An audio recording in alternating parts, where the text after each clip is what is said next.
নিয়োগৰ বিত্তীয় বাজেটৰ কপি পেষ্ট আপোনালোকে দেখি থাকিব গতিকে আমি কিবা এটা বেলেগ কৰিব তাত নোৱাৰো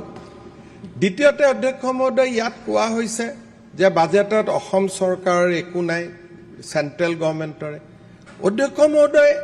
সেই কাৰণে আমি নৰেন্দ্ৰ মোদীক ধন্যবাদ জনাওঁ যে আজি নৰেন্দ্ৰ মোদী ডাঙৰীয়াই অসমৰ বিত্তীয় অৱস্থা আমাৰ যিমান তাতকৈ আমাক বেছিকৈ সপোন দেখুৱাবলৈ সাহস কৰি দিছে অসমৰ বিত্তীয় অৱস্থাত আমি কেতিয়াও কাজিৰঙাৰ ওপৰত এলিভেটেড কৰিডৰ বনোৱাৰ সপোন অহা 50 ইয়াৰ্ছলৈকে আমি দেখিব নোৱাৰিলোহেঁতেন অধ্যক্ষ মহোদয় যদি নৰেন্দ্ৰ মোদী ডাঙৰীয়া নাথাকিলেহেঁতেন তেতিয়ালে নুমলীগড় আৰু গহপুৰৰ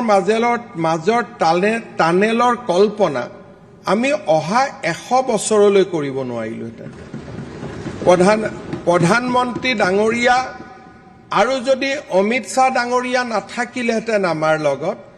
অসমত এই শান্তিৰ পৰিৱেশ আমি কল্পনাও কৰিব নোৱাৰিলোহেঁতেন সেই কাৰণে আমি যেতিয়া ৰাইজৰ মাজত গৈছিলো ৰাইজক আমি কৈছিলো যে আপোনালোকে ভোট প্ৰধানমন্ত্ৰী নৰেন্দ্ৰ মোদীক দিব আৰু স্বাভাৱিকতে স্যাৰ মাজতটো মাতিব নোৱাৰি নহয় জানো নোৱাৰি মাজত মাতিব পাৰি নে নোৱাৰি স্যাৰ নোৱাৰি নোৱাৰি নোৱাৰি নোৱাৰি মাননীয় অধ্যক্ষ মহোদয় প্ৰধানমন্ত্ৰী নৰেন্দ্ৰ মোদী ডাঙৰীয়াৰ নেতৃত্বত বিধানসভা নিৰ্বাচনত আমি বিজয়ী হৈছিলো গতিকে এই বাজেটৰ পাতে পাতে ডাবল ইঞ্জিন গভৰ্ণমেণ্ট দুইখন চৰকাৰৰ কল্পনা দুইখন চৰকাৰৰ সহযোগিতা আৰু হাতত হাত ধৰি অসমক ভাৰতৰ ভিতৰত এখন চহকী ৰাজ্যলৈ ৰূপান্তৰ কৰাৰ কল্পনা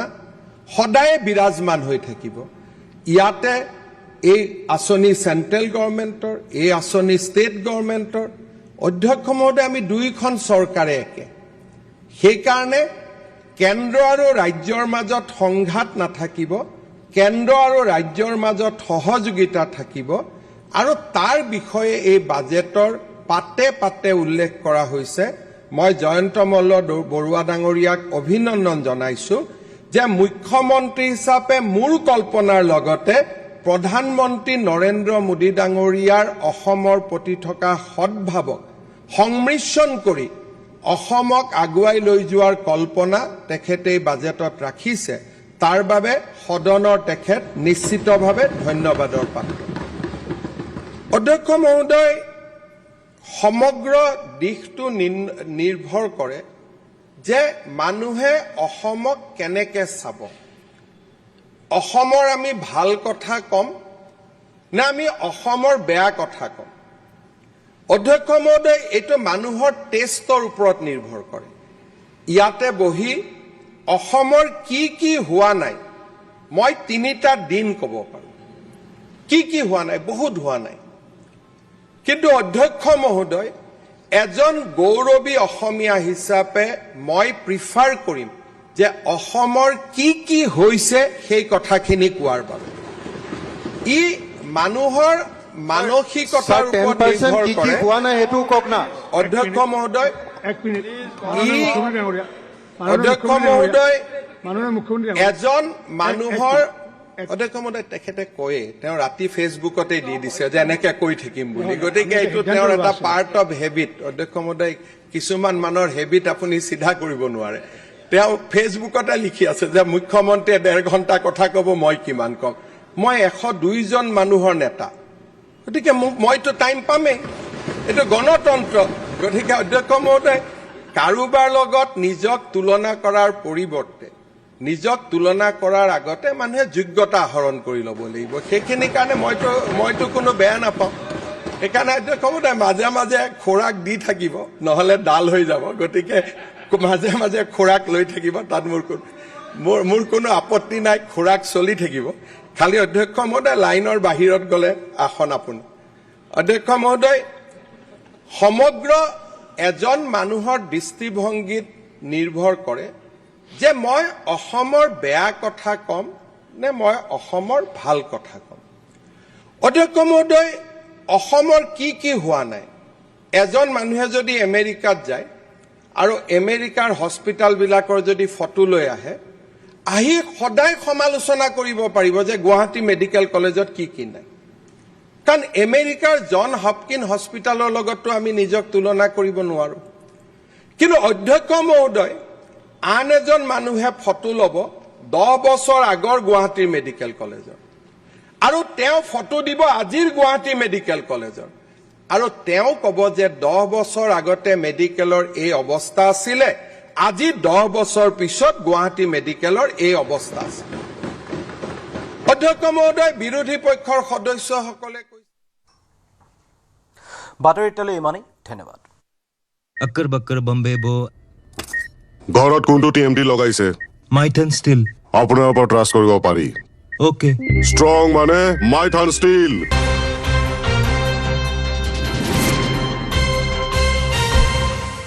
अक्कर बक्कर बम्बे बो ঘৰত কোনটো টিএমটি লগাইছে माइथन स्टील আপোনাৰ ওপৰত ট্ৰাষ্ট কৰিব পাৰি ओके ষ্ট্ৰং মানে মাইথান ষ্টীল সুৰক্ষিত নহয় গুৱাহাটীৰ ভূগৰ্ভৰ জলভাণ্ডাৰ কেন্দ্ৰীয় ভূজল বৰ্ডৰ প্ৰতিবেদনত ভয়ংকৰ তথ্য কামৰূপ মহানগৰ জিলাত ক্ষিপ্ৰ গতিৰে হ্ৰাস পাইছে ভূগৰ্ভৰ জলস্তৰ এটুপি খোৱা পানীৰ বাবে হাহাকাৰ কৰা গুৱাহাটীবাসীলৈ অনাগত দিন হ'ব পাৰে অধিক প্ৰত্যাহ্বানৰ কাৰণ গুৱাহাটী ভূগৰ্ভৰ জলস্তৰৰ অৱস্থা এতিয়া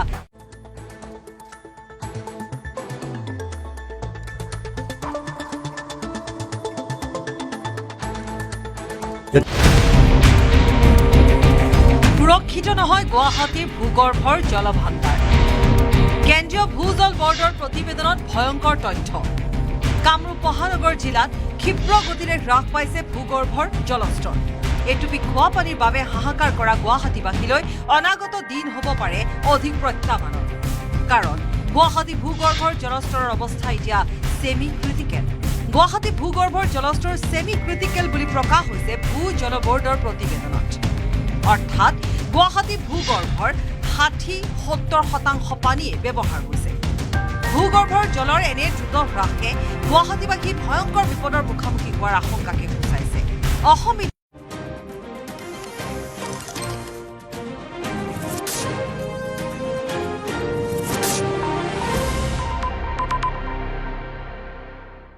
অসমখনৰ ভাল কথাবোৰ কম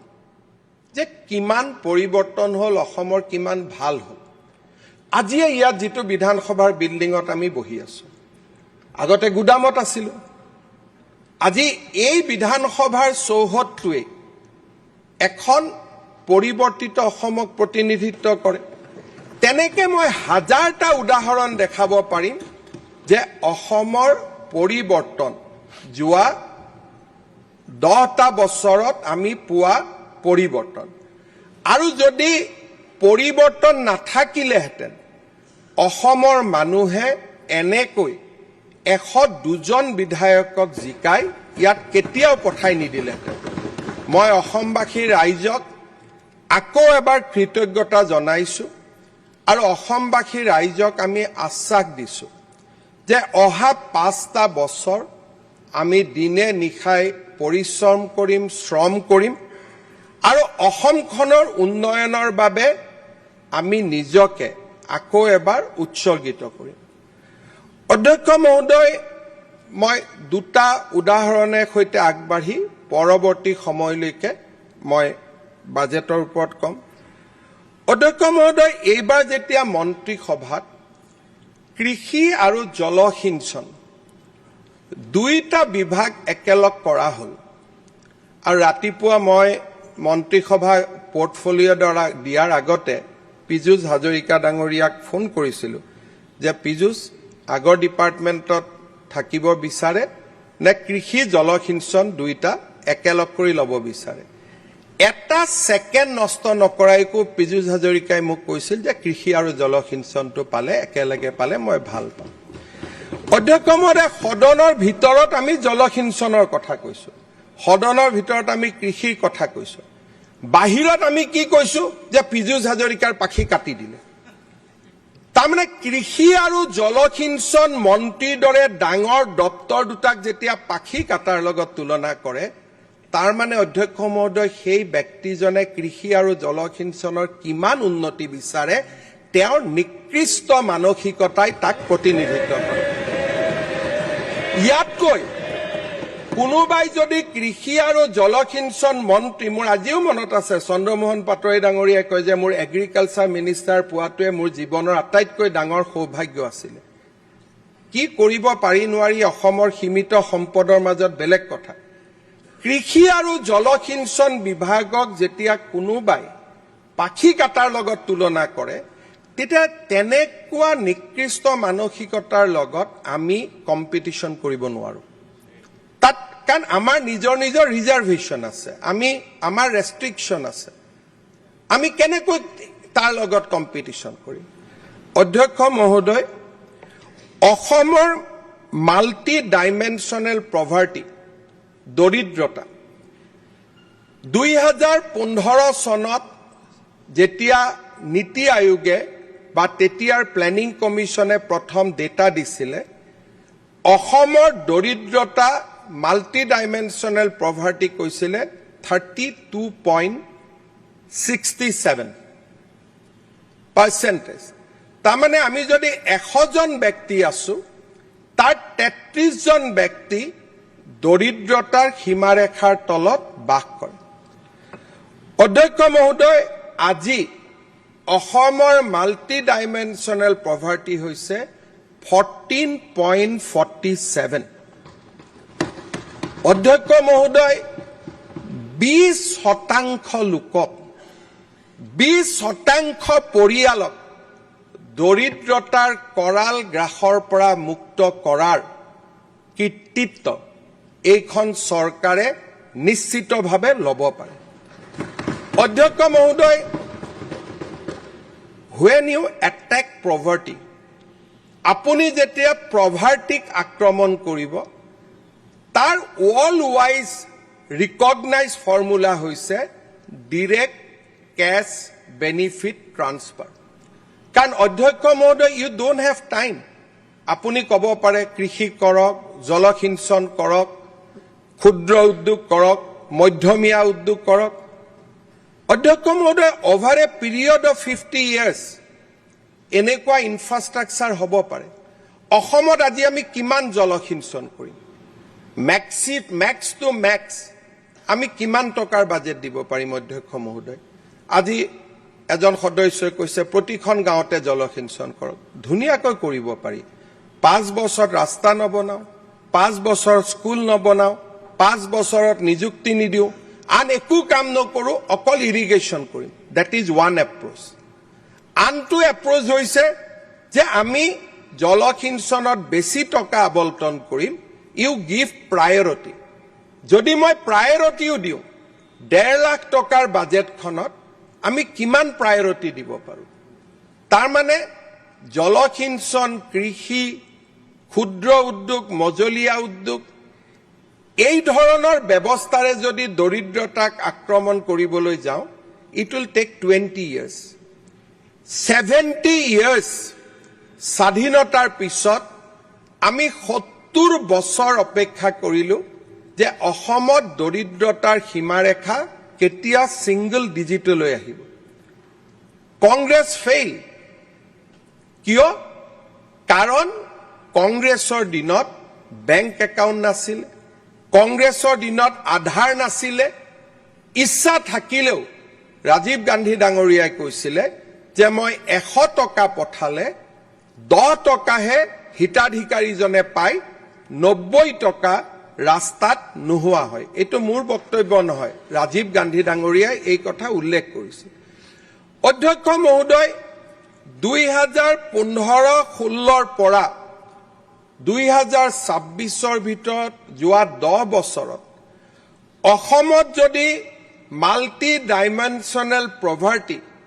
32.67 পৰা ইট হেজ ৰিডিউচ টু 14%। আৰু আজি হয়তো নীতি আয়োগৰ নতুন যদি সমীক্ষা ওলাই, উইল বি ছিংগল ডিজিট, মই নিশ্চিত। ইয়াত আটাইতকৈ গুৰুত্বপূৰ্ণ ভূমিকা পালন কৰিছে ডিৰেক্ট কেছ বেনিফিট ট্ৰান্সফাৰ, অৰ্থাৎ দুখীয়া লোকসকলৰ বেংক একাউণ্টত প্ৰত্যক্ষভাৱে টকা জমা দিয়া। অধ্যক্ষ মহোদয়, এই গোটেই আঁচনিবিলাকৰ ভিতৰত মোৰ ষ্টাডি নহয়, একাডেমিক কেইবাখনো পেপাৰ্ছ ওলাইছে যে অৰুণোদয়ে আটাইতকৈ ডাঙৰ ভূমিকা গ্ৰহণ কৰিছে অসমত দৰিদ্ৰতা সীমাৰেখা হ্ৰাস কৰাৰ ক্ষেত্ৰত। অধ্যক্ষ মহোদয়, আমি যদি NFSS 5 আৰু 6ৰ মাজত অসমৰ পৰিৱৰ্তন দেখোঁ, কিষাণ সন্মান নিধি, নিযুত মইনা, অৰুণোদয়, প্ৰধানমন্ত্ৰী ডাঙৰীয়াৰ বিনামূলীয়া চাউল, এই গোটেই আঁচনিবিলাকে আজি প্ৰত্যক্ষভাৱে দৰিদ্ৰতাক আক্ৰমণ কৰিছে। মই কেতিয়াবা আচৰিত হওঁ যে বামপন্থীত বিশ্বাস কৰা ব্যক্তিসকলে যেতিয়া অৰুণোদয় আঁচনিখনক আক্ৰমণ কৰে। অধ্যক্ষ মহোদয়, অৰুণোদয়ৰ দৰে আঁচনি যেতিয়ালৈকে কৃষি জলসিঞ্চনে এটা পৰ্যায় নাপায়, বানপানীৰ সমস্যা যেতিয়ালৈকে আমি সমাধান কৰিব নোৱাৰো, যেতিয়ালৈকে আমি মাল্টিপল ক্ৰপিং আৰম্ভ কৰিব নোৱাৰো, সেই মুহূৰ্তলৈকে দৰিদ্ৰতাৰ সীমাৰেখাৰ বা দৰিদ্ৰতাৰ সৈতে যুঁজিবৰ কাৰণে, প্ৰভাৰ্টিৰ সৈতে ফাইট কৰিবৰ কাৰণে ডিৰেক্ট কেছ বেনিফিট ট্ৰান্সফাৰ, ইয়াৰ আপুনি সহায় ল'বই লাগিব। অধ্যক্ষ মহোদয়, মই এটা ডাঙৰ সাফল্যৰ কথা ক'ম। আমি যেতিয়া নিযুত মইনা আঁচনিখন আৰম্ভ কৰিছিলোঁ, প্ৰথম বছৰ 2,70,000 ষ্টুডেণ্টে এই আঁচনিখনৰ সুবিধা পাইছিলে। যোৱা বছৰ প্ৰায় 3.5 লাখ ষ্টুডেণ্টে এই আঁচনিখনৰ সুবিধা পালে, আৰু এইবাৰ মোক কোৱা হৈছে যে ই 4.5 লাখ পাব। ই সংখ্যা নহয় অধ্যক্ষ মহোদয়, দিছ ইজ এ নাম্বাৰ, যে অসমৰ কলেজত ছোৱালীয়ে পঢ়াৰ সংখ্যা কি ধৰণে বৃদ্ধি পাইছে। টকা কাক দিছো ইম্পৰ্টেণ্ট নহয়, আজি অসমৰ মহাবিদ্যালয় ছাত্ৰীৰ সংখ্যা দ্ৰুত গতিত বাঢ়িবলৈ আৰম্ভ কৰিছে, আৰু ছাত্ৰীৰ সংখ্যা যেতিয়া বাঢ়ে বাল্য বিবাহ বন্ধ হয়। ছাত্ৰীৰ সংখ্যা যেতিয়া শিক্ষানুষ্ঠানত বাঢ়ে ই জনসংখ্যা নিয়ন্ত্ৰণ কৰে, আৰু ছাত্ৰীৰ সংখ্যা যেতিয়া সমাজত বাঢ়ে ই সমাজত সমতাৰ সৃষ্টি কৰে, নাৰীক অধিকাৰ প্ৰদান কৰে। অধ্যক্ষ মহোদয়, এখন সৰু ৰাজ্য হিচাপে আমি অত্যন্ত এখন সৰু ৰাজ্য, আমাৰ GDP 5 লাখ 6 লাখ কোটি, 5 লাখ 6 লাখ 7 লাখ, আৰু তাৰ তুলনাত পশ্চিমবংগ, মহাৰাষ্ট্ৰ, তেওঁলোকৰ GDP হৈছে 20 লাখ কোটি টকাতকৈ বেছি। অসমৰ দৰে এখন সৰু ৰাজ্যত অধ্যক্ষ মহোদয়, যোৱা 5টা বছৰৰ অবিৰত সংগ্ৰামৰ পিছত আমি কেইবাটাও চমকপ্ৰদ সাফল্য লাভ কৰিছো। নিযুত মইনা, নিযুত বাবু, অৰুণোদয়ে দৰিদ্ৰতাক আক্ৰমণ কৰিছে, সমতাৰ সৃষ্টি কৰিছে। অধ্যক্ষ মহোদয়, NFSS 5 2019-21ত ওলাইছিলে, NFSS 6 2026ত পাব্লিছ হৈছে। এক প্ৰকাৰ আমাৰ চৰকাৰখনৰ 5 বছৰৰ যি যাত্ৰা, তাৰ লগত NFSS 5ৰ পৰা NFSS 6 এই যাত্ৰা সমান্তৰালভাৱে আগবাঢ়িছিল। অধ্যক্ষ মহোদয়, মেটাৰ্নেল মৰ্টেলিটি, আজি আমি স্যাৰ মেটাৰ্নেল এটা কথা মৰ্টেলিটি, সুধিব খুজিছো, মাল্টি ডাইমেনশ্যনেল প্ৰপাৰ্টি ইণ্ডেক্সত অসম ভাৰতৰ কেই নম্বৰত আছে? অধ্যক্ষ মহোদয়, নম্বৰৰ প্ৰতিযোগিতা কৰিবৰ কাৰণে 6 নম্বৰ। মহাৰাষ্ট্ৰ, অধ্যক্ষ আটাইতকৈ বেয়া পজিশ্যনৰ ভিতৰত বিহাৰ 1 নম্বৰ, অসম 6 নম্বৰ। অধ্যক্ষ মহোদয়, 6 নম্বৰত হোৱাটো কিমান ডাঙৰ ভাগ্যৰ কথা। অধ্যক্ষ মহোদয়, 6 আমি নম্বৰত হোৱাটো দুখীয়াৰ ভিতৰত 6 নম্বৰ ইণ্ডিয়াৰ ভিতৰত গোটেই ভাৰতবৰ্ষৰ দুখীয়াৰ ভিতৰত 6 নম্বৰ অধ্যক্ষ মহোদয় আমি দুখীয়া অধ্যক্ষ মহোদয় আলফা বানপানী ট্ৰাইবেল মুভমেণ্ট আৰু এই গোটেই পৰিৱেশৰ মাজত ভাৰতৰ ভিতৰত যদি স্থলৰ পৰা 6 নম্বৰ হৈছো সাফল্য নহয় জানো হয় পিছত আপুনি চাব অধ্যক্ষ বিহাৰ মহোদয় মেঘালয় ঝাৰখণ্ড উত্তৰ প্ৰদেশ অধ্যক্ষ মধ্যপ্ৰদেশৰ মহোদয় পাছতে অসম আটাইতকৈ দুখীয়া ৰাজ্য অধ্যক্ষ মহোদয় গোটেই ভাৰতবৰ্ষৰ ভিতৰত 6 নম্বৰ দুখীয়া ৰাজ্য অসম অধ্যক্ষ 6 মহোদয় নম্বৰ দুখীয়া ৰাজ্য নীতি চাওক, আয়োগৰ মতে অধ্যক্ষ 6 মহোদয় নম্বৰ দুখীয়া ৰাজ্য অধ্যক্ষ মহোদয় মই আগতে কৈছো যে ধেমালি কৰি থাকালৈকে ঠিক আছে চিৰিয়াছ কথাৰ পিছত অধ্যক্ষ মহোদয় আজি মহাৰাষ্ট্ৰৰ লগত মই প্ৰতিযোগিতা কৰিব পাৰো নেকি আজি মই অধ্যক্ষ মহোদয় আজি মই পশ্চিমবংগৰ লগত প্ৰতিযোগিতা কৰিব পাৰো নেকি মই কমাই একলৈকে আনিব পাৰো মই কমাই আজি কংগ্ৰেছৰ দিনত 33ৰ পৰা মই 14ত আনিছো মই মোৰ লগত মই প্ৰতিযোগিতা কৰিব পাৰো কলো নহয় মই সেইকাৰণে নৰেন্দ্ৰ মোদীক ধন্যবাদ জনাব লাগে সেইকাৰণে নৰেন্দ্ৰ মোদীক ধন্যবাদ জনাব লাগে যে তেওঁ ভাৰতৰ সকলো ৰাজ্যতে পভাৰ্টি আমাৰ কমাইছে পজিশন ভাল হোৱা নাই ভাৰতবৰ্ষৰ ভিতৰত Honorable 6 MLA নম্বৰ Akhil আটাইতকৈ Gogoi দুখীয়া ৰাজ্য expelled Assam from the house for the whole day. অধ্যক্ষ মহোদয় Akhil Gogoi expelled from আপুনি the এটা house for the নিজে whole day. ডাঙৰ কাৰণ ইয়াৰ মই কম কেনেকে আপুনিও এটা কাৰণ মই কম অধ্যক্ষ মহোদয় চাহ খাব মন গৈছে অখিলদাৰ এই কাৰণে নাটক কৰি আছে চাহ খাব অধ্যক্ষ মহোদয় ইয়াতে আজি আমাৰ মেটাৰ্নেল মৰ্টেলিটি মেটাৰ্নেল মৰ্টেলিটি 480ৰ পৰা 480ৰ পৰা আজি আমি 84লৈ নামি আহিব পাৰিছো অধ্যক্ষ মহোদয় আজি যদি টোটেল ফাৰ্টিলিটি ৰেট 1.9ৰ পৰা আমি 1.6লৈকে নামিব পাৰিছো অধ্যক্ষ মহোদয় আজি আমাৰ মহিলাই যদি আপোনালোকে অধ্যক্ষ মহোদয় আপুনি চাব পাৰে যে আজি আমাৰ ইনষ্টিটিউচনেল ডেলিভাৰী স্থলফালৰ পৰা 6 নম্বৰ আটাইতকৈ অধ্যক্ষ মহোদয় দুখীয়া হয় কাৰণেতো আপোনালোকৰ সহযোগিতা লাগে ধনী হলেতো কাকো কথাই পাতিব নালাগে অধ্যক্ষ মহোদয় আজি আমি আমাৰ ইনষ্টিটিউচনেল ডেলিভাৰী অৰ্থাৎ এজন মাতৃয়ে হস্পিটালত প্ৰসৱ কৰাৰ সংখ্যা আমি আজি 90 ক্ৰছ কৰিছো মাননীয় অধ্যক্ষ মহোদয় NFSS 5 আৰু 6ত ইয়াতে কোৱা হৈছে যে আমাৰ বাল্য বিবাহ ৰোধ হৈছে আৰু অধ্যক্ষ মহোদয় আজি আমাক দেখুওৱা হৈছে যে প্ৰত্যেক গৰাকী 90.7% মহিলাই আজি স্বীকৃতিপ্ৰাপ্ত হেল্থ ৱৰ্কাৰৰ সহায়তহে প্ৰসৱ কৰে অৰ্থাৎ মাননীয় অধ্যক্ষ মহোদয় আমি যদি এফালৰ পৰা চাব যাওঁ NFSS 5 আৰু 6ত মাজত আমি প্ৰায়বিলাকতে ৰাষ্ট্ৰীয় সূচাংকক প্ৰথমবাৰৰ বাবে স্পৰ্শ কৰিবলৈ সক্ষম হৈছো ইয়াৰ আগতে যোৱা 70 বছৰত কংগ্ৰেছ দলৰ চৰকাৰ বা আমাৰ চৰকাৰ AGP চৰকাৰ যাৰে চৰকাৰ নাথাকক কিয় আমি ৰাষ্ট্ৰীয় সূচাংকৰ পৰা বহুত দূৰত আমি অৱস্থান কৰিছিলো আজি প্ৰত্যেকটো পৰ্যায়তে আজি আমি ৰাষ্ট্ৰীয় সূচাংকক স্পৰ্শ কৰিবলৈ সক্ষম হৈছো অধ্যক্ষ মহোদয়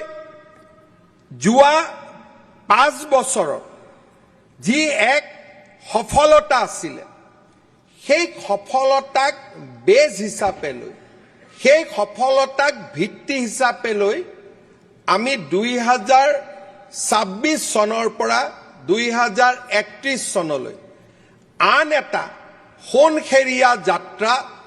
হাতত লোৱাৰ বাবে এই বাজেটেদি আমি আমাৰ যাত্ৰা আৰম্ভ কৰিব খুজিছো অধ্যক্ষ মহোদয় আমি ক'ৰ পৰা আজি ক'লৈকে আহিব খুজিছো আপুনি অৱগত সমগ্ৰ দেশ এই সময়ত ৱেষ্ট এছিয়ান ক্ৰাইচিছ আজিও তেলৰ মূল্য $84 প্ৰতি বেৰেলত আজিও বাঢ়ি বাঢ়ি গৈ আছে এনে পৰিৱেশৰ মাজতো আমাৰ ৰাজ্য চৰকাৰে আমাৰ কৰ্মচাৰীসকলক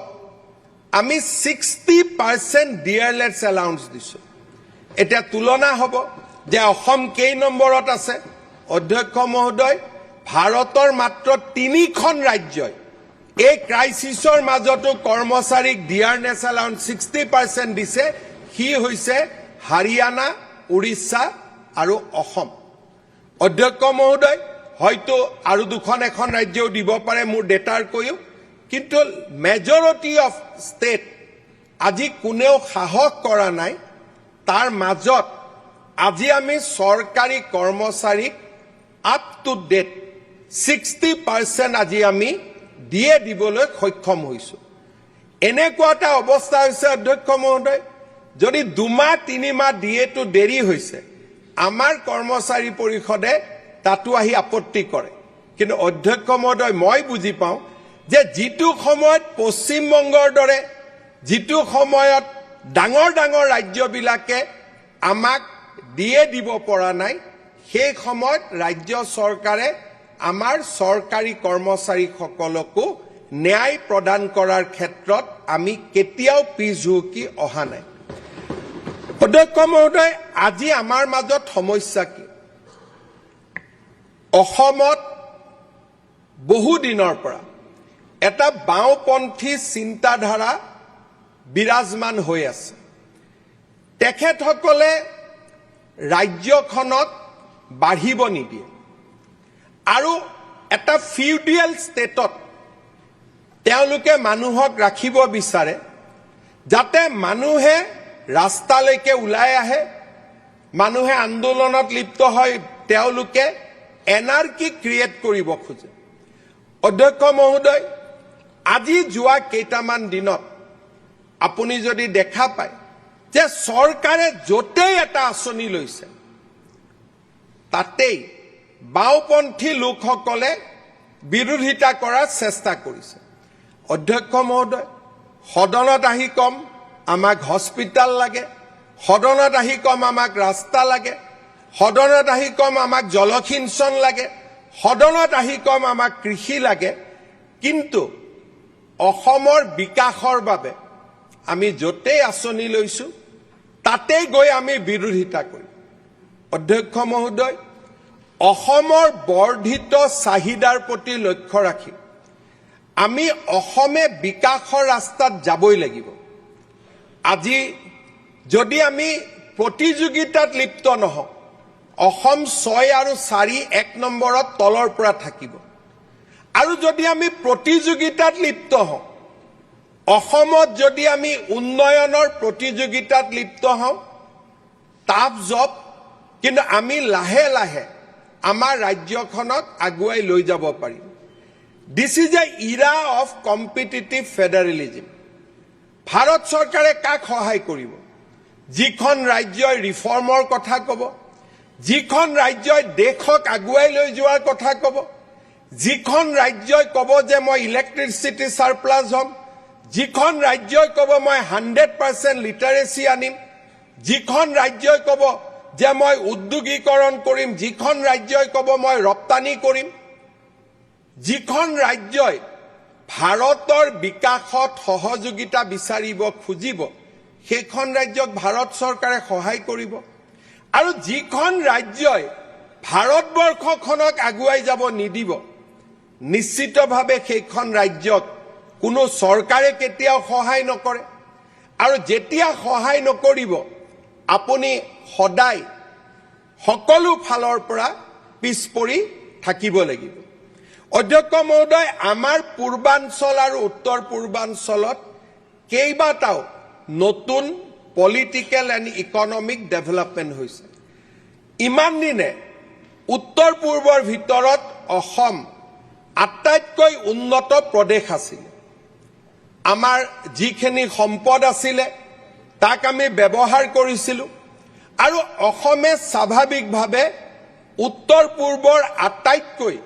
বিকশিত ৰাজ্য হিচাপে স্থান লাভ কৰিছিল এতিয়া অধ্যক্ষ মহোদয় অৰুণাচল প্ৰদেশত তাৰ ৰাইজে চৰকাৰে লগ লাগি 30,000 মেগাৱাট ইলেক্ট্ৰিচিটি উৎপাদন কৰিব খুজিছে আৰু ইতিমধ্যে 10,000 মেগাৱাট ইলেক্ট্ৰিচিটি উৎপাদনৰ কাম আৰম্ভ হৈছে 30,000 মেগাৱাট ইলেক্ট্ৰিচিটিৰ পৰিকল্পনা হৈছে কতো এটা আন্দোলন নাই কতো এটা প্ৰতিবাদ নাই কতো এটা হুলস্থুল নাই আৰু 10 ইয়াৰ্ছৰ ভিতৰত যদি এই আটাইখিনি জলবিদ্যুৎ প্ৰকল্প কমপ্লিট হয় অৰুণাচল প্ৰদেশৰ জিডিপি অসমতকৈ দুগুণ আগবাঢ়ি যাব আজি অৰুণাচল প্ৰদেশে এই কাম কেনেকৈ কৰিব পাৰিলে আমি যদি সৰু ফ্লাইঅভাৰ এখন বনাব খোজো তাতে গছ কাটা নাকাটাক লৈ আমি 2 বছৰ বিতৰ্ক কৰিব লাগে অধ্যক্ষ মহোদয় অৰুণাচল প্ৰদেশে আজি 30,000 মেগাৱাট পাৱাৰ উৎপাদন কৰাৰ পথত আগবাঢ়িছে চীনক প্ৰতিযোগিতা কৰি চীনতকৈও ডাঙৰ আজি পাৱাৰ প্ৰজেক্ট আৰম্ভ কৰিছে গাঁও কি গাঁও ৰিহেবিলিটেশ্যন হৈছে মানুহে নিজৰ গাঁৱৰ পৰা উঠি গৈছে যে অৰুণাচলৰ বিকাশৰ বাবে আমি আমাৰ গাঁও সলনি কৰাত আমাৰ কোনো আপত্তি নাই আৰু আজিৰ পৰা উইদিন 10 ইয়াৰ্ছ এই ধৰণে যদি অৰুণাচলৰ বিকাশৰ গতি অব্যাহত থাকে অৰুণাচল প্ৰদেশ উত্তৰ পূৰ্বৰ আটাইতকৈ চহকী ৰাজ্যত ৰূপান্তৰ হ'ব অধ্যক্ষ মহোদয় অন্ধ্ৰ প্ৰদেশ এখন নতুন ৰাজ্য অন্ধ্ৰ প্ৰদেশ পুৰণা কিন্তু কেপিটেল তেলেংগানাত গ'ল সেইকাৰণে অন্ধ্ৰ প্ৰদেশ পুৰণা হৈও এখন নতুন ৰাজ্য হ'ল অন্ধ্ৰ প্ৰদেশ চৰকাৰে সিদ্ধান্ত ল'লে যে আমাৰ নতুন ৰাজধানী অমৰাৱতীত আমি নিৰ্মাণ কৰিম অধ্যক্ষ মহোদয় চন্দ্ৰবাবু নাইডু ডাঙৰীয়াই ক'লে 27খন গাঁৱৰ মানুহক ক'লে যে আপোনালোকৰ মাটিবোৰ আপোনালোকে এৰি দিয়ক যেতিয়া অমৰাৱতী হ'ব আপোনালোকক মই কমাৰ্চিয়েলি ডেভেলপ প্লটছ আপোনালোকক মই উভতাই দিম অধ্যক্ষ মহোদয় মই বিধানসভাৰ প্ৰতিনিধি দলক কেতিয়াবা অমৰাৱতীলৈ যাবৰ বাবে অনুৰোধ কৰিম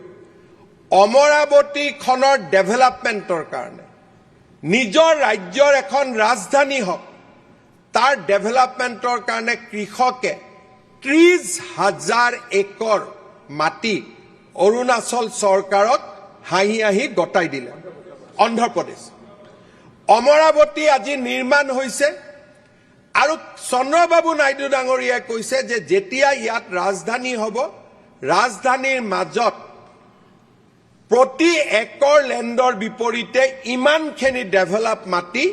আমি কৃষকসকলক উভতাই দিম আৰু যেতিয়ালৈকে কৃষকসকলে এই মাটি নাপাব বছৰি তেওঁলোকক আমি এটা এনুইটি দিম অধ্যক্ষ মহোদয় আমাৰ ৰাজ্যত জনসাধাৰণৰ মাজত ডেভেলপমেণ্টৰ প্ৰতি যেতিয়ালৈকে আমি এটা পজিটিভ বাৰ্তা দিব নোৱাৰো যেতিয়ালৈকে অসমৰ মানুহক আমি সঁচা কথা নকম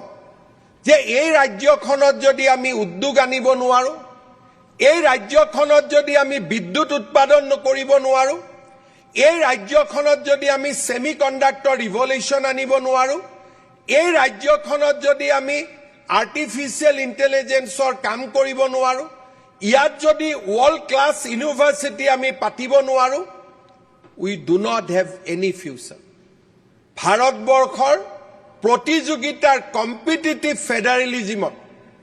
আমি বহু দূৰ পিছুৱাই যাব লাগিব আজি অধ্যক্ষ মহোদয় অসমত কি হৈছে প্ৰথমতে আমি কম যে আমাক ফ্লাইঅভাৰ নালাগে আৰু যেতিয়া ফ্লাইঅভাৰখন নিৰ্মাণ হ'ব তেতিয়া আমি গৈ কম আমাক ফটো আকাৰ ভাল জাগা দিব লাগে একেবিলাকে মানুহ অধ্যক্ষ মহোদয় আমাৰ ৰাজ্যখনক আমি ভাল পাব শিকিব লাগিব আমাৰ ৰাজ্যখনত যদি ভাল পাব যদি আমি নিশিকো অসমত যদি আমি ফাৰ্টিলাইজাৰ প্ৰজেক্ট কৰিব নোৱাৰো সেমি কণ্ডাক্টৰ আনিব নোৱাৰো স্যাটেলাইট সিটি যদি আমি বনাব নোৱাৰো নতুন পেট্ৰোকেমিক্যাল কমপ্লেক্স যদি আমি কৰিব নোৱাৰো অসমত যদি কোৱান্টাম কম্পিউটাৰ আৰ্টিফিশিয়াল ইন্টেলিজেন্স আনিব নোৱাৰো আমাৰ ৰাজ্যখন অধ্যক্ষ মহোদয় আমি কেনেকৈ আগুৱাই লৈ যাম আজি আমি আমাৰ অসমত 600 মেগাৱাট পাম্প ষ্টৰেজ এটা কৰাৰ বাবে আমি যুদ্ধ কৰিব লাগে মই অৰুণাচলৰ মুখ্যমন্ত্ৰীক সুধিছিলো যে পেমা ভাই 30,000 মেগাৱাট আপুনি কেনেকৈ কৰিব আন্দোলন কৰিটো শেষ হৈ যাব বলে নহয় দাদা আমাৰ মানুহেটো আমাক সুন্দৰভাৱে সহযোগিতা কৰি আছে আজি আমাৰ বিধানসভাই আমি চিন্তা কৰিব লাগিব যে ৰাজ্যখনক লৈ আমি এটা নেগেটিভিটি ক্ৰিয়েট কৰিম যে আমাৰ ৰাজ্যখনক লৈ আমি এটা পজিটিভিটি ক্ৰিয়েট কৰিম যোৱা 5 বছৰত আমাৰ ৰাজ্যখনৰ চাৰিওফালে আমি এটা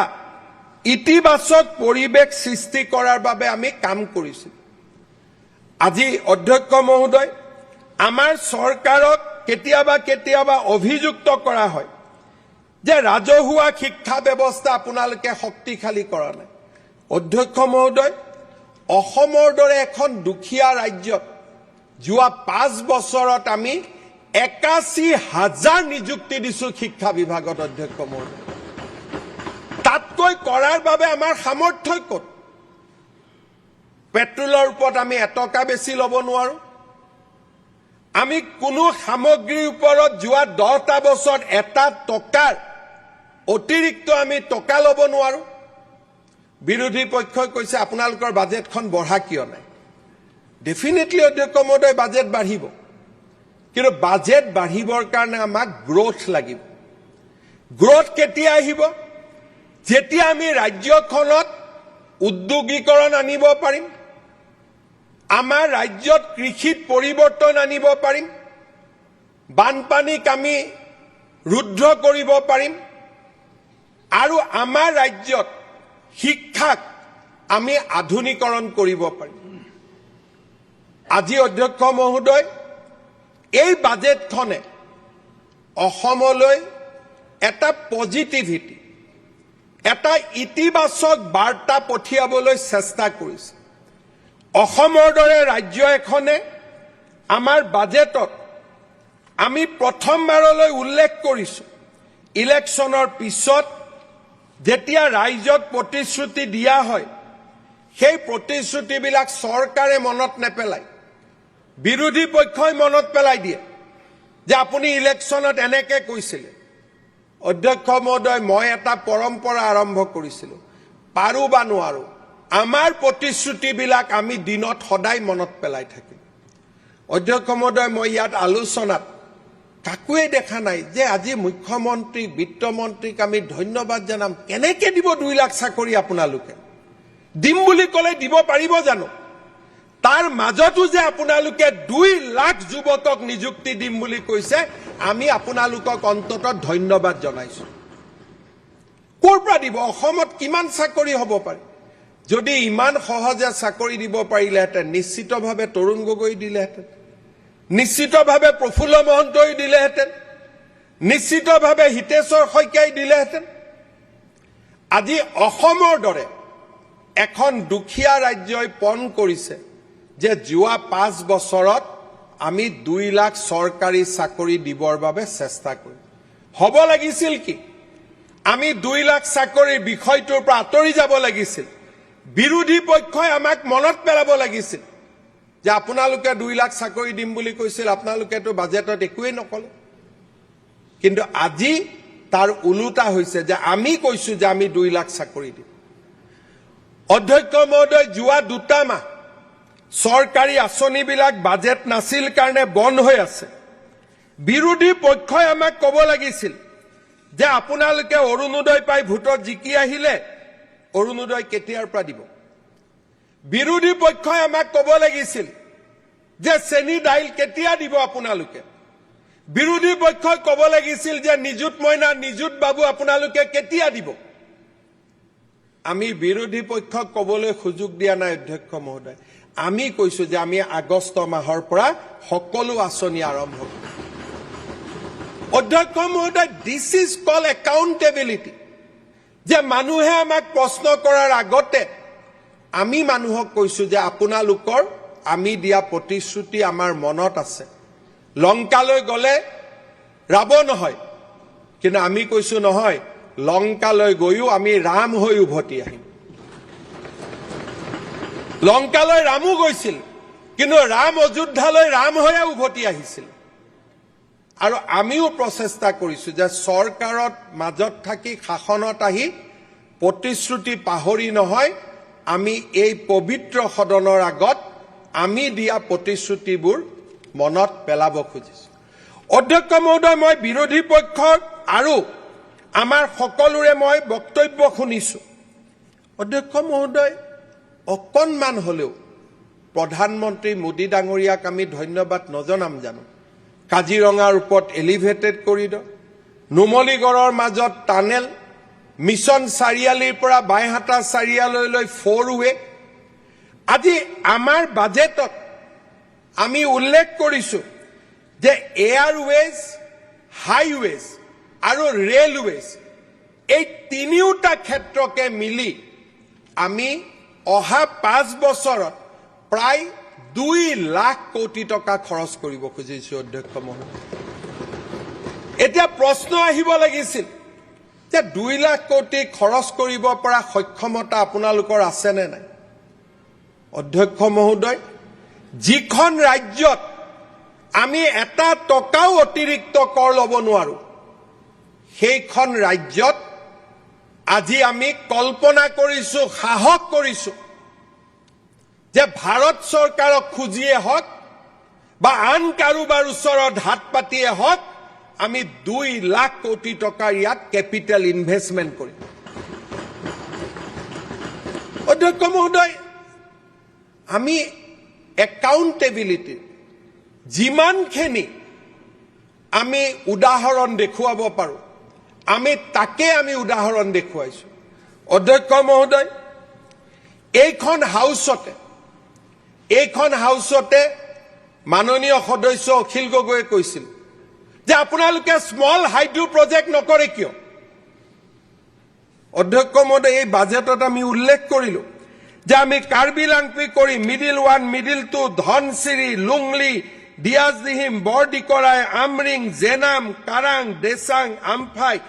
137 মেগাৱাট আমি স্মল হাইড্ৰো প্ৰজেক্ট কৰিম চৰকাৰকতো ধন্যবাদ দিয়াৰ সাহস নাই তেওঁৱে কোৱা কথা আছিল 3 বছৰ আগত যে স্মল হাইড্ৰো কিয় নকৰে মই যোৱা 2 বছৰ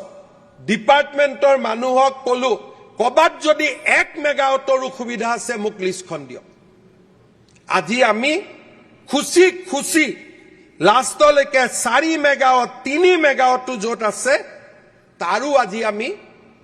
স্মল হাইড্ৰো প্ৰজেক্ট কৰিব খুজিছো অধ্যক্ষ মহোদয় পাৱাৰ সাৰপ্লাস হবৰ কাৰণে উই কমিটেড 77,000 crores অধ্যক্ষ মহোদয় কোনখন হাউচত কোনজন মুখ্যমন্ত্ৰী কোনজন বিত্তমন্ত্ৰী আজিলৈকে অধ্যক্ষ মহোদয় এই পবিত্ৰ সদনত কৈছিলে যে আমি অসমত 8,457 মেগাৱাট ইলেক্ট্ৰিচিটি সৃষ্টি কৰিম আজি আমাৰ প্ৰডাকশন কিমান অধ্যক্ষ মহোদয় 450 মেগাৱাট 450 মেগাৱাট ইলেক্ট্ৰিচিটিৰ পৰা আমি 8,457 মেগাৱাটলৈ যোৱাৰ কল্পনা কৰিছো এইখন দুখীয়া অসমে ইয়াতকৈ কি ডাঙৰ কল্পনা কৰিব পাৰে অধ্যক্ষ মহোদয় আমি ইয়াতকৈ কেনেকৈ ডাঙৰ কল্পনা কৰিব পাৰো আজি অধ্যক্ষ মহোদয় 70 ইয়াৰ্ছত মোৰ আগতে অসমৰ 14 জন মুখ্যমন্ত্ৰী আছিল গোটেই 14 জন মুখ্যমন্ত্ৰীৰ দিনত পাৱাৰ জেনেৰেট হৈছিল 450 মেগাৱাট আৰু আজি আমি ইয়াত সাহসেৰে কৈছো যে will be a power surplus state আৰু আমি 8,457 মেগাৱাট ইলেক্ট্ৰিচিটি সৃষ্টি কৰিম আজি অধ্যক্ষ মহোদয় আমি সকলোৱে জানো এই কথাবোৰ কোনেও নাজানা নহয় অধ্যক্ষ মহোদয় যেতিয়া আমি দিল্লীলৈকে যাওঁ সকলো এবাৰ গুৰগাঁৱলৈকে যাওঁ সকলো এবাৰ নয়ডালৈকে যাওঁ আমি সকলোৱে গুজৰাটত গলে আহমেদাবাদলৈকে যাওঁ অন্ধ্ৰত গলে অমৰাৱতীলৈকে যাম আজি পাঞ্জাৱত গলে মহালিলৈকে যাওঁ চণ্ডীগড়লৈকে যাওঁ সকলো মানুহে জানে যে এখন ৰাজ্যত যদি গ্ৰোথ আহিব লাগে growth will come only from urbanisation আৰু গ্ৰোথ আহিলে ৰাজকোষত টকা আহে সেই টকা দুখীয়া মানুহৰ বিকাশৰ কাৰণে যাব পাৰে শিক্ষাৰ বিকাশৰ কাৰণে যাব পাৰে সংস্কৃতিৰ বিকাশৰ কাৰণে যাব পাৰে স্বাস্থ্যৰ বিকাশৰ কাৰণে যাব পাৰে আমি যদি গ্ৰোথ ৰাজ্যখনত নানো আমি যদি ৰাজ্যখনত বিকাশ নানো তেলে ৰাজ্যখনত দৰিদ্ৰতাৰ বিৰুদ্ধে আপুনি কেনেকৈ যুঁজিব আজি যদি আমি লেফ্ট মডেল চাওঁ লেফ্ট মডেল অফ ইকনমি তেওঁলোকে পশ্চিমবংগ আৰু কেৰালাত লেফ্টৰ শাসন ব্যৱস্থা আছিল ত্ৰিপুৰাত শাসন ব্যৱস্থা আছিলে আজি পৰিৱৰ্তন হ'ল কিন্তু পৰিৱৰ্তন হলেও যদি আপোনালোকে মডেল চাব পাৰে তাত এতিয়াও বহুত গাঁও আছে তেওঁলোকে মানুহক দুখীয়া কৰি ৰাখি the strategy was what strategy আছিল যে ক্লাছ ৱাৰ হ'ব লাগে what is the left ideology যে there should be a class war কেতিয়া হ'ব যেতিয়া মানুহৰ মাজত কণ্টিনিউৱাছলি নোপোৱাৰ বেদনা ক্ৰিয়েট কৰি থাকিব তেতিয়া পিপল উইল এটেক দ্য এফ্লুৱেণ্ট ক্লাছ কিন্তু হোৱাট ইজ আৱাৰ ইকনমি যে কোনোবা যদি এফ্লুৱেণ্ট হৈছে দুখীয়া মানুহ এজনকো আমি উঠাই আনিম সমান ধনী হোৱাৰ সুবিধা দিম আমি দুখীয়া মানুহ এজনৰো ঘৰত চাকৰি দিম দুখীয়া মানুহ এজনকো আমি উদ্যোগত সুবিধা দিম so that he can climb in a class ladder লেফটে বিচাৰে যে দুখীয়া হৈ থাকক এটা সময়ত অতিষ্ঠ হৈ যাতে তেওঁলোক ৰাজপথলৈ ওলাই আহিব পাৰে কিন্তু this is not our philosophy সেই কাৰণে হাৰিয়ানাই স্যাটেলাইট সিটি বনালে দিল্লীয়ে স্যাটেলাইট সিটি বনালে মুম্বাইয়ে নই মুম্বাই বনালে অন্ধ্ৰই অমৰাৱতী বনালে তেলেংগানাই নিউ হায়দৰাবাদ বনালে আজি আমি অসমত স্যাটেলাইট সিটি আনিব খুজিছো যাতে কোনেও এই গুৱাহাটীখনতে ঘৰ বনাব নালাগে ঘৰ বনাব ইউনিভাৰ্সিটি কৰিব ইন্ডাষ্ট্ৰি কৰিব কোনো জাগাত যাব নালাগে আমি একেটা জাগাতে তেওঁলোকক সুবিধা দিম ইয়াত কৈছে স্যাটেলাইট সিটি কিয় লাগে অধ্যক্ষ মহোদয় যদি নয়ডা নহলহেঁতেন উত্তৰ প্ৰদেশ হলহেঁতেন নেকি আজি আমি কিয় 6 নম্বৰত আছো যদি গুৰগাঁও নাথাকিলেহেঁতেন হাৰিয়ানা 2 নম্বৰলৈকে যাব পাৰিলেহেঁতেন নেকি আজি যদি নই মুম্বাই নাথাকিলেহেঁতেন আজি মুম্বাই হ'ব পাৰিলেহেঁতেন নেকি মহাৰাষ্ট্ৰ হ'ব পাৰিলেহেঁতেন নেকি আজি মানুহে ক'ব লাগিছিল যে চৰকাৰে প্ৰথমবাৰ স্যাটেলাইট সিটি কৰিব খুজিছে আমি আদৰণি জনাইছো আমি মুখ্যমন্ত্ৰীক কম যে যাৰ পৰা মাটি ল'ব তাক ভাল কৰি টকা পইচা দিয়ক ৰাইজৰ কষ্ট হ'ব নালাগে কিন্তু গুৱাহাটীত স্যাটেলাইট সিটি এখন আমাক দৰকাৰ নহলে ইয়াতে কৃত্ৰিম বানপানীৰ মাজত আমি সদায় থাকিব লাগিব আমি কি কৰো উল্টাই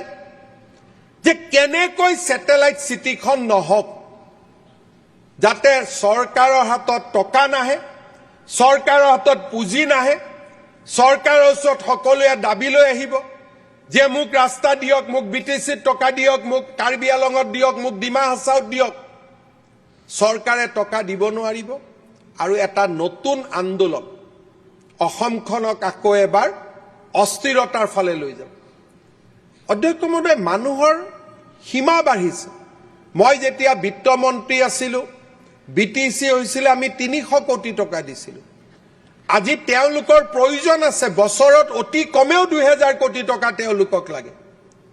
অধ্যক্ষ মহোদয় মোৰ হাতত যদি টকা নাই মই ক'ৰ পৰা টকা দিম মোৰ হাতত অহা টকাৰ ৰাস্তা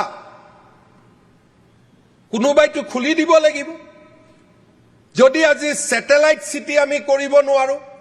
আদানী আম্বানীক যদি আমি মাতিব নোৱাৰো তে ৰুল কৰক ভাৰতবৰ্ষৰ কোনো ৰাজ্যত আদানী আম্বানী যাব নালাগে আদানী আম্বানীয়ে উৰিষ্যাত 10 লাখ 20 লাখ কোটি টকা খৰচ কৰিব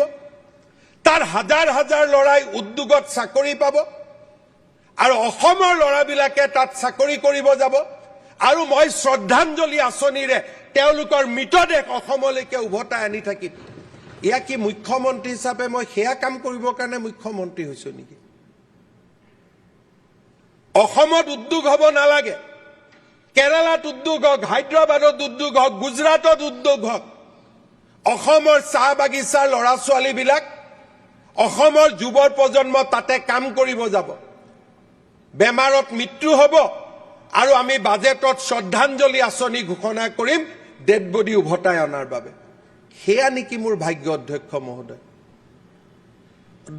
আমি পৰিৱৰ্তন হ'ব লাগিব আদানী আম্বানীক হয় আমেৰিকালৈকে পঠাই দিয়ক নহলে আদানী আম্বানীয়ে যদি গুজৰাটত ৰিফাইনাৰী বনাইছে অসমতো বনাব লাগিব তাৰ পৰিৱেশ সৃষ্টি কৰক কি অদ্ভুত কথা কতো আদানী আম্বানীক আনিবৰ কাৰণে 10 বছৰৰ প্ৰচেষ্টা কৰিব লাগে আমাৰ বামপন্থীসকলে কবাত যদি সৰু মাটি এডোখৰলৈকে আদানী আম্বানীৰ কাৰণে হৰি এই ধৰণৰ এটা ব্যৱস্থাৰে তেওঁলোকে মানুহৰ মাজত এটা বিদ্ৰোহৰ ভাৱ সৃষ্টি কৰিব খোজে আজি গুৱাহাটী এয়াৰপোৰ্ট হ'ল গুৱাহাটী এয়াৰপোৰ্টতো প্ৰত্যেকজন অসমীয়া ল'ৰাই চাকৰি কৰে যদি আদানীয়ে ইমান ডাঙৰ গুৱাহাটী এয়াৰপোৰ্টটো নবনালেহেঁতেন 500 ল'ৰাই চাকৰি তাত পালেহেঁতেন নেকি সদায়তো আমি এটা সৰু এয়াৰপোৰ্টতে থাকিব লাগিলহেঁতেন 100 জনে ৱৰ্কাৰ থাকিলহেঁতেন অধ্যক্ষ মহোদয় আজি আমি আগবাঢ়ি যোৱা ষ্টেটৰ আমি যদি মডেলবিলাক চাব নোৱাৰো ৰাইজে দাবী কৰিব লাগিছিল যে গুৱাহাটীখন ঠেক হৈ গৈছে উত্তৰ প্ৰদেশে যদি নয়ডা বনাব পাৰে হাৰিয়ানাই যদি গুৰগাঁও বনাব পাৰে গুৱাহাটীয়ে কিয় নতুন চিটি এখন বনাব নোৱাৰে কিন্তু ইয়াত দুই এজন মানুহে ৰাইজটো আমাৰ লগতে আছে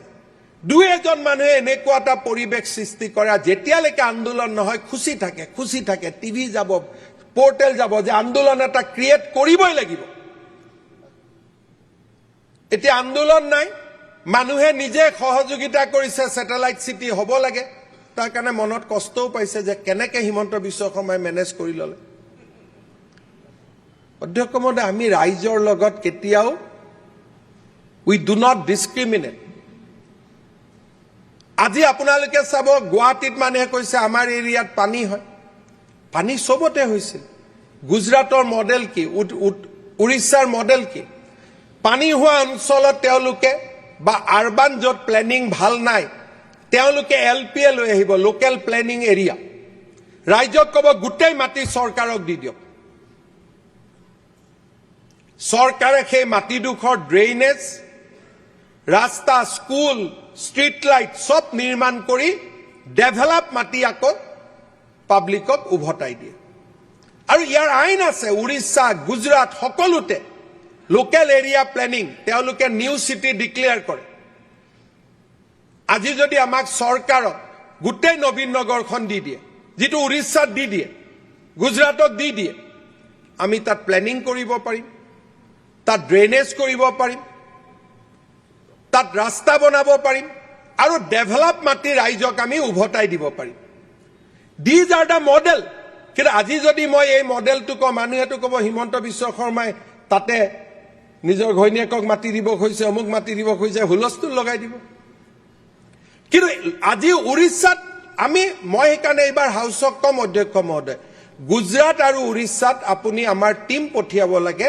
লোকেল এৰিয়া প্লেনিং মেথড চাব লাগে। তাত এছেম্বলি আইন কৰিছে, চৰকাৰে যিকোনো এৰিয়াক লোকেল এৰিয়া প্লেনিং ডিক্লেয়াৰ কৰিব পাৰে, যে আজি আমি গোটেই চানমাৰীখন লোকেল এৰিয়া প্লেনিঙৰ বাবে ল'ম। চানমাৰীৰ গোটেই মাটি গভৰ্ণমেণ্টে পুল কৰিব, মানুহক ঘৰৰ ভাড়া দিব সেইকেইদিনৰ বাবে, ডিমলিজ হ'ব, নতুনকৈ ৰাস্তা বনাব, ড্ৰেইন বনাব, আৰু মানুহক আকৌ মাটি উভতাই দিব। আগত যদি 5 বিঘা মাটি আছিল 3 বিঘা মাটি পাব, but it will be develop. লগত ক'ব যে আগত আপুনি 2 তলা বনাব পাৰিছিল, now you construct 7 story। Ultimately মানুহৰ লাভ হয়। আজি আমাৰ ইয়াতো আমি লোকেল এৰিয়া প্লেনিঙৰ বিল পাছ কৰি থৈছো, কিন্তু কৰাৰটো আমাৰ সাহস নাই। ডেভেলপমেণ্টৰ মডেল আছে, অমৰাৱতী মডেল, লেল পুলিং মডেল, গুৰগাঁও, নয়ডা, উৰিষ্যাত মই সদায় দেখো, যিবাৰে যাওঁ নতুন এৰিয়া এটা ডেভেলপ হয়। মই সুধো ড্ৰাইভাৰক যে কেনেকৈ হ'ল, বোলে চাহাব ইহা লোকেল এৰিয়া প্লেনিং কানুন আ গিয়া। ক'তোতো আন্দোলন নাই, ক'তোতো বিৰোধিতা নাই। আজি যদি আমি আমাৰ দেশৰ, মই আমেৰিকা ইংলেণ্ডৰ কথা কোৱা নাই, আমাৰ দেশৰ মডেলবিলাক যদি আমি নাচাওঁ আৰু ৰাইজক যদি আমি পজিটিভ কথা নকওঁ, তেতিয়াহ'লে আমি ক'ৰ পৰা আমি আমাৰ ৰাজ্যখনক পৰিৱৰ্তন কৰিব পাৰিম? অধ্যক্ষ মহোদয়, এই বাজেটত আমি সৰু এখন ছেটেলাইট চিটি বুলি ক'ব লাজো লাগে, মাত্ৰ 4,000 বিঘা মাটি আমি যোগাৰ কৰি তাত কিবা এটা কৰিব খুজিছো, যাতে অসমত হস্পিটাল আহিব পাৰে, স্কুল আহিব পাৰে, ল'ৰা ছোৱালীয়ে চৰকাৰী চাকৰিৰ উপৰিও আজি বেচৰকাৰী খণ্ডত চাকৰি পাব পাৰে। মোক হিচাপ কৰি দেখুৱাইছে যে এই 4,000 বিঘা মাটিত যদি আমি এখন ছেটেলাইট চিটি কৰিব পাৰো, 1 লাখ ল'ৰা ছোৱালীয়ে তাত কাম পাব, 1 লাখ ল'ৰা ছোৱালীয়ে তাত কাম পাব। অধ্যক্ষ মহোদয়, তাতো আমি উলিয়াম। আৰু ৰাইজে দিব খোজা ৰাইজক গৈ এতিয়া মানুহে সোধে আপুনি কিয় দিছে? এই ধৰণৰ যিটো নিগেটিভিটি, তাৰ বিৰুদ্ধে এইখন বিধানসভা অধ্যক্ষ মহোদয় মাত মাতিব লাগিব। আজি অৰুণাচলে যদি 30,000 মেগাৱাট ইলেক্ট্ৰিচিটি উৎপাদন কৰিব কথা ক'ব পাৰে, আমি এখন সৰু ছেটেলাইট চিটি বনোৱাৰ কথা আমি ক'ব নোৱাৰো? অধ্যক্ষ মহোদয়, আমি সকলোৱে জানো যে ভূটান আমাৰ এখন বন্ধু দেশ। ভূটানত পানী আছে, ভূটানৰ পানীৰে উন্নত জলসিঞ্চনেৰে আমি বাক্সা, তামোলপুৰ, তাতে দং বান্ধৰ জৰিয়তে তামোলপুৰত ইতিমধ্যে পানী আনিছে যিমান পাৰে। চৰকাৰে ওদালগুৰি, তামোলপুৰ, বাক্সা, কোকৰাঝাৰ, চিৰাং আটাইকেইখন জিলাৰে সমগ্ৰ অৰ্থনীতি পৰিৱৰ্তন কৰিব পাৰে আমি যদি পাইপেৰে ইৰিগেশ্যন আনিব পাৰো। আজি আমি প্ৰথমবাৰৰ বাবে ইয়াত উল্লেখ কৰিছো, পাৰো নোৱাৰো অধ্যক্ষ মহোদয়, প্ৰথমবাৰৰ বাবে আমি উল্লেখ কৰিছো যে আমি 365 দিন পানী থকা ভূটান আৰু অৰুণাচলৰ পাদদেশৰ পৰা আমি পাইপেদি পানী আনি জলসিঞ্চনৰ ব্যৱস্থা কৰিম। ইয়াত কৃষক নেতাবিলাকেতো এটাও শব্দ নকলে যে ভাল কৰিছে বুলি। ক'ৰ পৰা কলা কাপোৰ, বগা কাপোৰ, এইটোৱে মতলব কৰি থাকে যে কেনেকে গৈ 2টা পৰ্টেল টিভিত উঠিব পাৰো, আৰু একো কথা নাই। অধ্যক্ষ মহোদয়, আপুনি আচৰিত হ'ব, যি মানুহে অৰুণোদয় বিৰোধিতা কৰিছে, অসম মালা, অসম দৰ্শনৰ বিৰোধিতা কৰিছে, এইবাৰ নিজৰ বিধানসভা সমষ্টিত জিকিবৰ কাৰণে প্ৰতিটো নামঘৰতে 1.5 লাখ নগদ টকা দিছে। ক'ৰ পৰা পাইছে ময়ো নাজানো। 1.5 লাখ টকা নগদ দিছে। আমিতো অসম দৰ্শনৰ চেক দিছো। আৰু যদি ক'ব লাগে জুডিচিয়েল ইনকুৱাৰী কৰিব লাগে, মই ৰেডি আছো। 1.5 লাখ টকা নগদ দিছে। তাৰমানে কোনোবা পুঁজিপতিয়েতো এইটো ব্লক কৰিবই লাগিব, বেক কৰিবই লাগিব অসমৰ উন্নতিত বাধা আনিবৰ কাৰণে। These are design. টকা কোনেও এনে নিদিয়ে। টকা কিয় দিছে? যাতে আৰ্টিফিচিয়েলি অসমৰ মানুহক আন্দোলনৰ ফালে লৈ যাব পাৰে যেনেকে আগতে নিউক্লিয়াৰ পাৱাৰ হ'ব দিয়া নাছিলে হাইড্ৰ পাৱাৰ হ'ব দিয়া নাছিলে ভাৰতবৰ্ষখনক পিছুৱাই ৰাখিছিলে দেয়াৰ ইজ এ লবি এই লবিজ বিলাকে পইচা নিদিলে এজন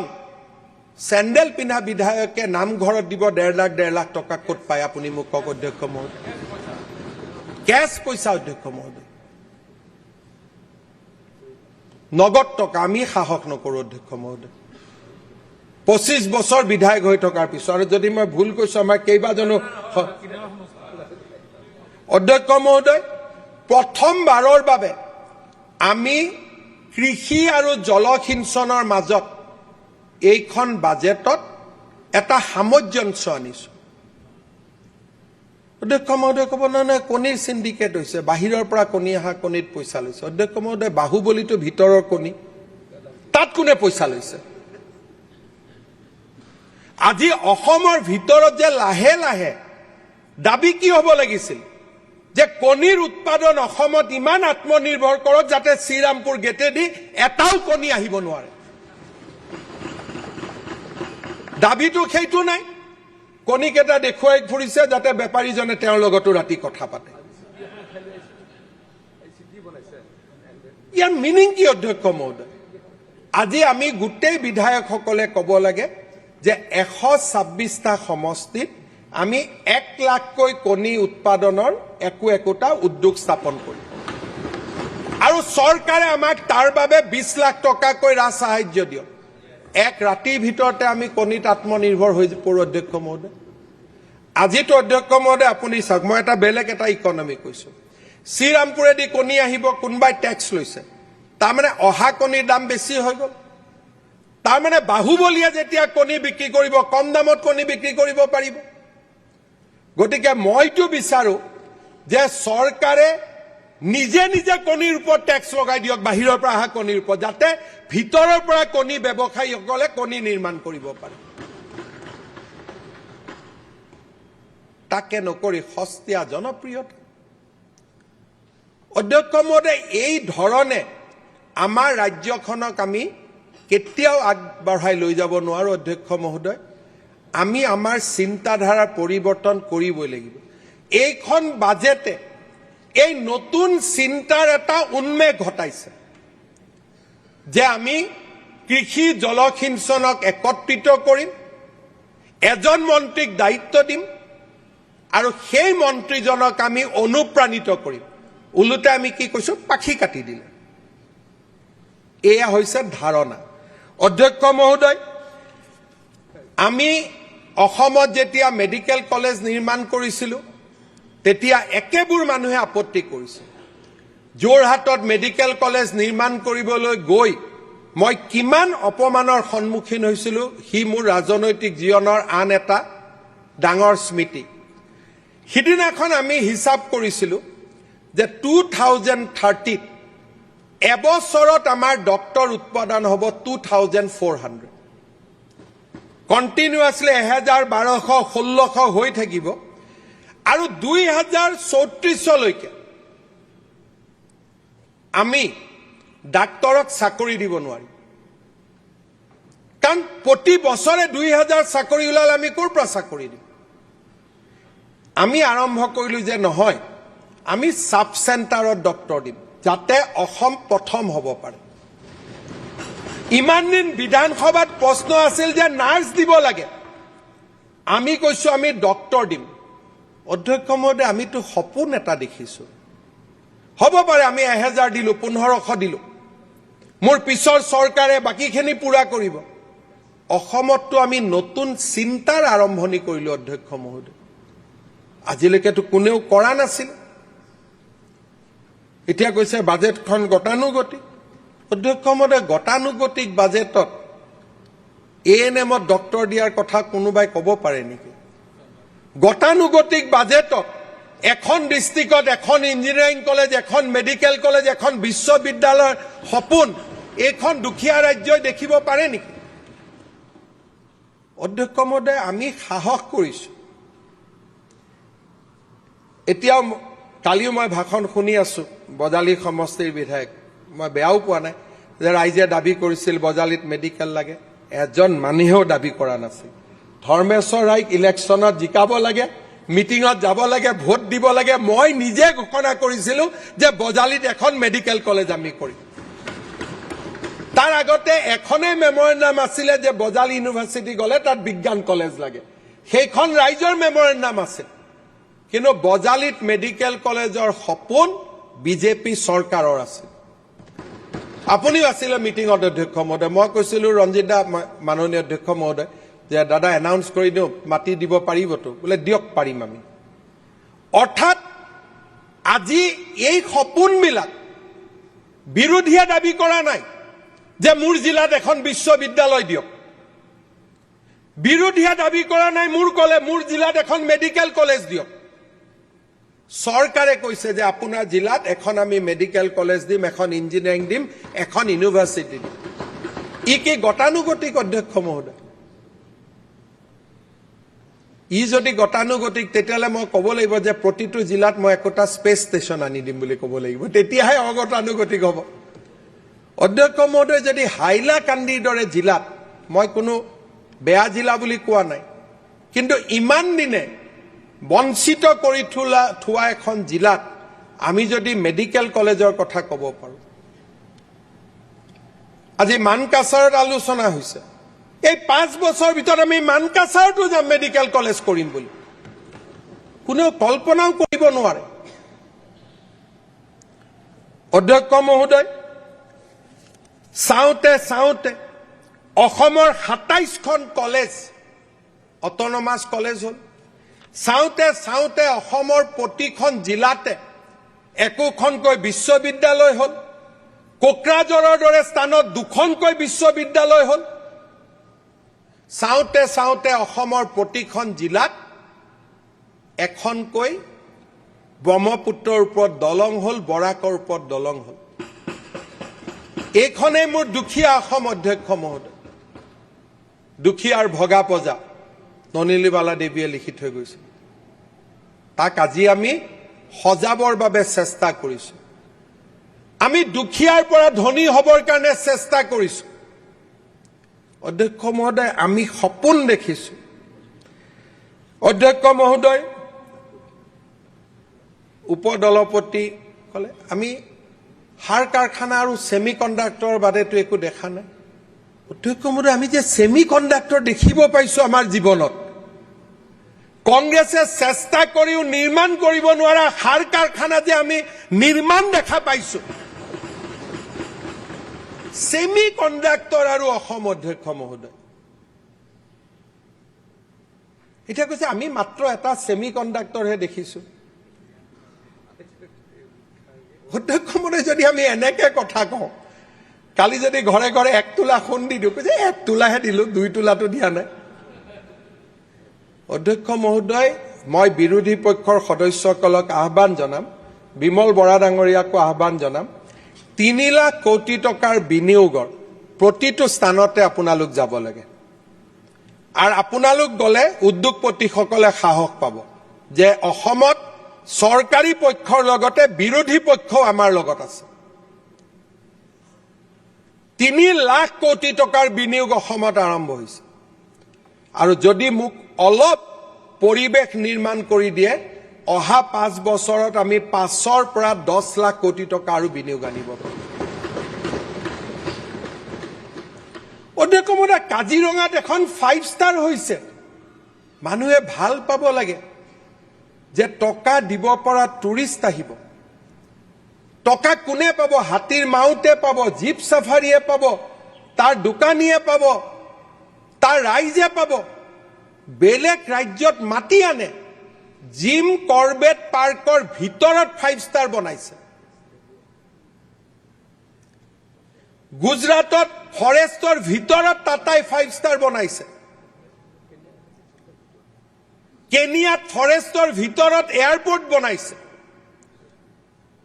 আৰু অধ্যক্ষ মহোদয়, মোৰ কাৰণে ইমান সমস্যা যে এখন মাত্ৰ 5 ষ্টাৰ দিবৰ কাৰণে মানুহে টকা খৰচ কৰিম বুলি কৈছে, তাতো মই সংগ্ৰাম কৰি আছো। আজি কোনেও বিচৰা নাই যে কাজিৰঙা জীপ চাফাৰীসকলে বৰ্তমানৰ 1200 টকাৰ জাগাত 2000 টকা পাওক আৰু উৎপাদন হওক কাজিৰঙাত তেওঁলোকে বিচাৰিছে যে কাজিৰঙাৰ জীপ সাফাৰী কেইটা কেনেকৈ দুখীয়া হৈ থাকিব পাৰে কাৰণ 5 ষ্টাৰ আহিলেতো ধনী মানুহ আহিব পইচা বেছি দিব দুখীয়া হৈ থাকিলেহে আন্দোলন হ'ব ধনী হলেতো আন্দোলন নহব আজি কোনোবাই আজি মই আচৰিত হওঁ যে মানুহে আবেদন কৰিব লাগিছিল এই বামপন্থীসকলে যে চৰকাৰেনো আপোনাক কিয় এৰেষ্ট কৰিব লাগে আপুনিয়ে নেতৃত্ব লওক এখন 5 ষ্টাৰ অনাৰ ক্ষেত্ৰত আপুনিয়ে আধাৰশিলা কৰক যিখন ৰাজ্যৰ মুখ্যমন্ত্ৰীয়ে কাজিৰঙাৰ দৰে ইউনেস্কো হেৰিটেজ সাইটত এখন 5 ষ্টাৰ অনাৰ বাবে সংগ্ৰাম কৰিব লাগে তেওঁ কিমান দিনে ৰাতি অসমৰ বাবে কষ্ট কৰিব লাগিব অনাগত দিনত আপুনি মাত্ৰ কল্পনা কৰক মইতো আচৰিত হওঁ আজি এইবিলাকতো নতুন কথা নহয় সুন্দৰবনত 5 ষ্টাৰ আছে জিম কৰবেটত 5 ষ্টাৰ আছে ৰন্থাম্বাৰত 5 ষ্টাৰ আছে কোনখন টুৰিষ্ট প্লেছত 5 ষ্টাৰ হোটেল নাই আজি শিলঙত 5 ষ্টাৰ হোটেল আছে চেৰাপুঞ্জীত 5 ষ্টাৰ হোটেল আছে আমাৰ কাজিৰঙাত কিয় 5 ষ্টাৰ হোটেল থাকিব নালাগে পৰ্যটক আহিব নালাগে পৰ্যটন এনেকুৱা এটা উদ্যোগ যি উদ্যোগ আহিলে না প্ৰদূষণ হয় না খেতিয়কে মাটি দিব লাগে একো কৰিব নালাগে মানুহ কেইজন পৰ্যটন মানে অসমত টকা খৰচ কৰিব আহে আমি জিএসটি পাম হাজাৰজনে উদ্যোগ পাব আপোনালোকে কক যে কাৰোবাৰ যদি মাটি গৈছে আপোনালোকে ক্ষতিপূৰণ 10 লাখৰ জায়গাত 20 লাখ দিও তাততো কাৰো আপত্তি নাই অধ্যক্ষ মহোদয় যদি কাৰোবাৰ সঁচাই মাটি গৈছে তাক আন এটা জায়গাত মাটি দিও কিন্তু আমি 5 ষ্টাৰ হোটেলখন বিচাৰো আমি ইয়াত কিয় কৈছো আদানিক লৈ আহিব 5 ষ্টাৰ কৰিব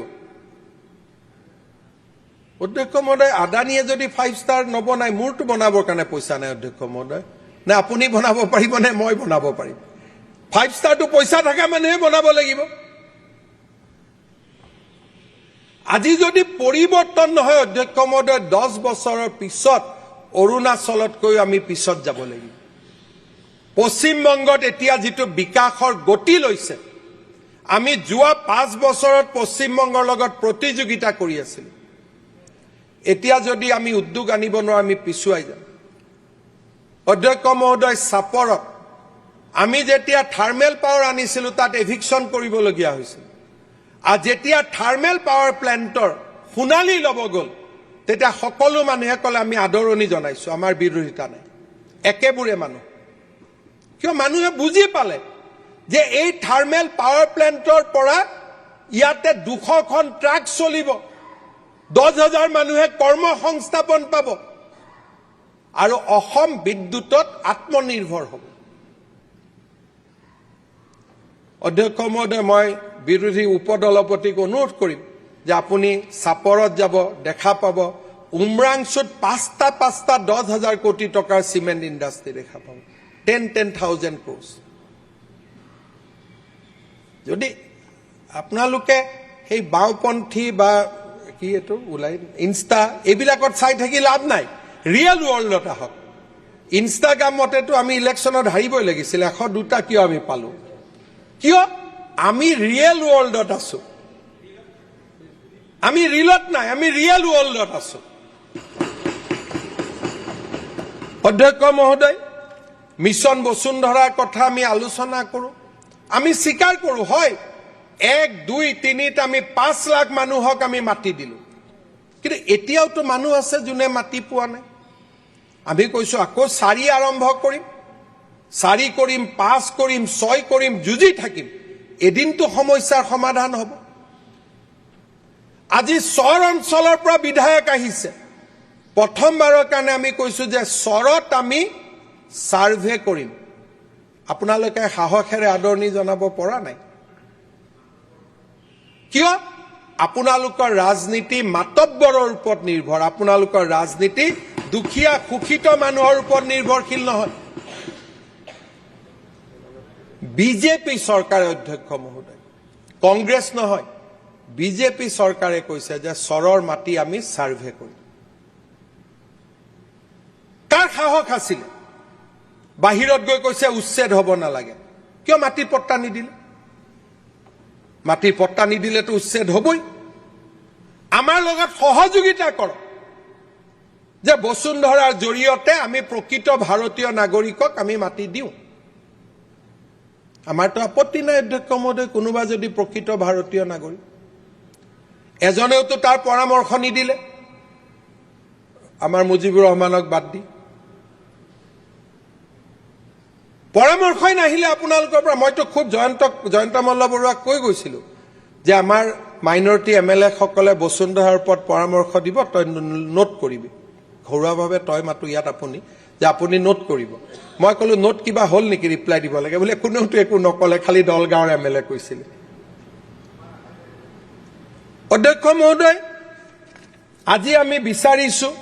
যে মিছন বসুন্ধৰাক আমি নতুন ৰূপত সজাই তোলো, যাতে মৰাণ মটক আজি আমি ইমানলৈকে প্লেন কৰিছো যে ফৰেষ্টত অকল ট্ৰাইবেলক লেণ্ড পট্টা দিব পাৰি। আমি এইবাৰ আগুৱাই গৈ চিন্তা কৰিছো যে নহয়,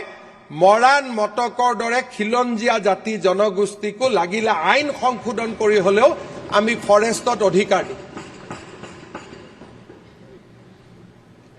অধ্যক্ষ মহোদয়, এই কথাবিলাক কোনে চিন্তা কৰিছে? আজি অসমৰ খিলঞ্জীয়া জাতি জনগোষ্ঠীৰ কথা কোনে চিন্তা কৰিছে? যোৱা 10 বছৰত বিজেপিয়ে ট্ৰাইবেল এজেণ্ডাক আমি সন্মুখত আনিব পাৰিলো। যোৱা 10 বছৰত বিজেপিয়ে জনজাতীয় কল্যাণৰ বিষয়বস্তুটোক বিধানসভাৰ কেন্দ্ৰ বিন্দুলৈকে লৈ আহিলে। আগততো কোনেও কল্পনা কৰা নাছিল অধ্যক্ষ মহোদয়। আজি অধ্যক্ষ মহোদয়, আমি সকলোৱে কওঁ যে অসমৰ ল'ৰাক উদ্যোগী কৰিব লাগে। মাননীয় অধ্যক্ষ মহোদয়, এইটো শ্লোগান আছিলে, উদ্যোগী কৰিব লাগে। কিন্তু উদ্যোগটো এনেই নহয়, তাৰ কাৰণেতো টকা দিব লাগিব। আজি আমি কৈছিলো যে আমি বিধানসভা ইলেকশ্যনৰ সময়ত কৈছিলো যে 10 লাখ ল'ৰা ছোৱালীক আমি 2 লাখকৈ টকা দিম, যাতে তেওঁলোক স্বাৱলম্বী হ'ব পাৰে। তাৰ কাৰণে এটা ডিটেইল ৰোড মেপ আছে, কেনেকে ট্ৰেইনিং হয়, কেনেকে স্কিম হয়, কেনেকে আঁচনি আহে, আৰু তাৰ পিছত তেওঁলোকক আমি প্ৰধানমন্ত্ৰী মুদ্ৰা আঁচনিৰ সৈতে সহযোগিতা কৰিম। কোনো এজনেওতো আদৰণি নজনালে অধ্যক্ষ মহোদয়। আজি এজন বিধায়কে কৈছে মোৰ সমষ্টিত CM উদ্যমিতা দিব লাগে, আৰু তাৰ আগতে ইলেকশ্যনৰ সময়ত কি কৈছিল যে ভোট কিনিবৰ কাৰণে সেলফ হেল্প গ্ৰুপক টকা দি আছে। অধ্যক্ষ মহোদয়, আপোনালোকে বেয়া পাবৰ কাৰণে আপোনালোকৰ সমষ্টিত দিয়া নাই, ভোট কিনা কামটো আপোনালোকৰ সমষ্টিত কিয় কৰো? আজি কৈছে লাগে বুলি। তাৰমানে মই ভাল পাইছো যে আজি কংগ্ৰেছ দলৰ বিধায়ক এজনে শেষত হলেও মানি ললে যে মহিলা উদ্যমিতা এটা ভাল আঁচনি আছিল। আজি স্বীকাৰ কৰিবলৈ বাধ্য হল। ইমান দিনে তেওঁলোকৰ নেতাজনে কিন্তু বাহিৰে ভিতৰে কি কৈ আছিল? প্ৰথম কলে এই ক'ত দিব টকা, পিছত টকা দিওঁতে কলে নহয় নহয় এইবোৰ ভোট কিনাৰ কাৰণে। আজি কলে যে মহিলা উদ্যমিতা এটা ভাল আঁচনি মোৰ সমষ্টিটো দিব লাগে, নিশ্চিতভাৱে এই মাহতে দিয়া হ'ব। আজি স্বীকাৰ কৰিলে অধ্যক্ষ মহোদয়, আমি আল্টিমেটলি স্বীকাৰ কৰিবলৈ বাধ্য হল। অধ্যক্ষ মহোদয়, লাখপতি বাইদেউ, আজি আমি কি কৈছো? কোনো আলোচনাই নকৰিলে। মই গোটেই আলোচনা পঢ়িলো। সেলফ হেল্প গ্ৰুপৰ মহিলাক যদি ব্যক্তিগতভাৱে তেওঁলোকে লোন লয়, আমি ষ্টাম্প পেপাৰৰ 1 টকাও ফিজ তেওঁলোকৰ পৰা নলওঁ। আমি কি কলো যে আমি এটা ক্ৰেডিট গ্যাৰেণ্টি ফাণ্ড কৰিম, যাতে গ্ৰুপ হিচাপেও টকা ল'ব পাৰে, ব্যক্তিগত হিচাপেও টকা ল'ব পাৰে। এইখন অসমত অধ্যক্ষ মহোদয় আমাৰ প্ৰচেষ্টাত 9 লাখ মহিলা আজি লাখপতি বাইদেউ হ'ল। এদিন আমাক জোকাইছিল ইয়াত কিছুমানে, মই আকৌ যেতিয়া ৰিলৰ ৱৰ্ল্ডত যাওঁ, কিছুমানে আমাৰ লাখপতি বাইদেউসকলক জোকাই পেলাই গান লিখে, বিভিন্ন ধৰণে অপমান কৰাৰ চেষ্টা কৰে। অধ্যক্ষ মহোদয়, 9 লাখ অসমীয়া মহিলা আজি লাখপতি। আমি 10,000 টকাকৈ দিলো আৰু মই নিশ্চিতভাৱে মই ভাবো ভগৱানে মোক শক্তি দিব যাতে 25,000টো দিব পাৰো অধ্যক্ষ মহোদয় আমাৰ প্ৰতিশ্ৰুতি আমিয়ে মনত পেলাই আছো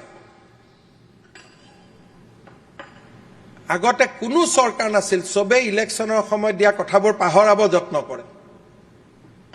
কিন্তু আজি আমি ইয়াতে মনত পেলাইছো অধ্যক্ষ মহোদয় ইয়াতে কৈছে সত্ৰৰ কথা নাই যেতিয়া আমি সত্ৰ কাক বুজি নাপাম তেতিয়াতো সত্ৰৰ কথা কৈ লাভ নাই মধুপুৰ সত্ৰ নহয় নেকি অধ্যক্ষ মহোদয় আজি এইখন চৰকাৰে কৈছে শ্ৰীমন্ত শংকৰদেৱৰ আবিৰ্ভাৱ ক্ষেত্ৰ বটদ্ৰবাৰ পৰিকল্পনা সম্পূৰ্ণ হোৱাৰ পিছত এতিয়া আমি তেওঁ তিৰুভাৱ ক্ষেত্ৰলৈকে যাম আৰু মধুপুৰত গৈ আমি প্ৰকল্প নিৰ্মাণ কৰিম এইখন চৰকাৰে কৈছে সত্ৰ আয়োগ নিৰ্মাণ কৰিম এইখন চৰকাৰে কৈছে লাচিত বৰফুকনক আমি বিশ্ব জগত সভালৈ লৈ যাম এইখন চৰকাৰে কৈছে অধ্যক্ষ মহোদয় বিহুক আমি ৰাষ্ট্ৰীয় মঞ্চলৈ লৈ যাম এইখন চৰকাৰে কৈছে যে আমি বিহুক আমি ইউনেস্কোৰ ৱৰ্ল্ড হেৰিটেজ কৰিম মাজুলীৰ বৈষ্ণৱ সংস্কৃতিক আমি ৱৰ্ল্ড হেৰিটেজ কৰাৰ বাবে চেষ্টা কৰিম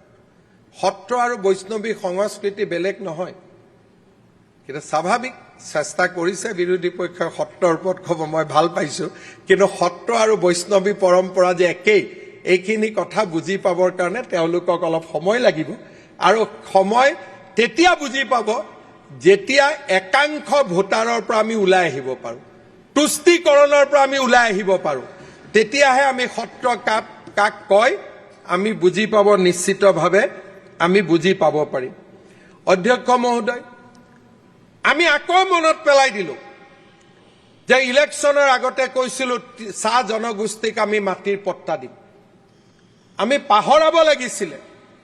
কিন্তু আমি উলুটাই মনত পেলালো যে 30,000ক দিলো এই বছৰত 1.5 লাখক দিম আৰু 2 বছৰ 3 বছৰ ভিতৰত 3 লাখক দি আমাৰ শেষ কৰিম আজি নিয়ম মতে ৰূপজ্যোতি কৰ্মী ধীৰাজ গোৱালাই আমাক ক'ব লাগিছিলে যে আপোনালোকে মাটিৰ পট্টা দিম বুলি কৈছিল বাজেটত দেখোন একো উল্লেখ নাই আমিতো সুযোগ দিয়া নাই অধ্যক্ষ মহোদয় কাৰণ চাহ জনজাতিৰ কল্যাণ আমাৰ বাবে পলিটিক্যাল স্লোগান নহয় ই আমাৰ বাবে ৰাজনৈতিক তপস্যা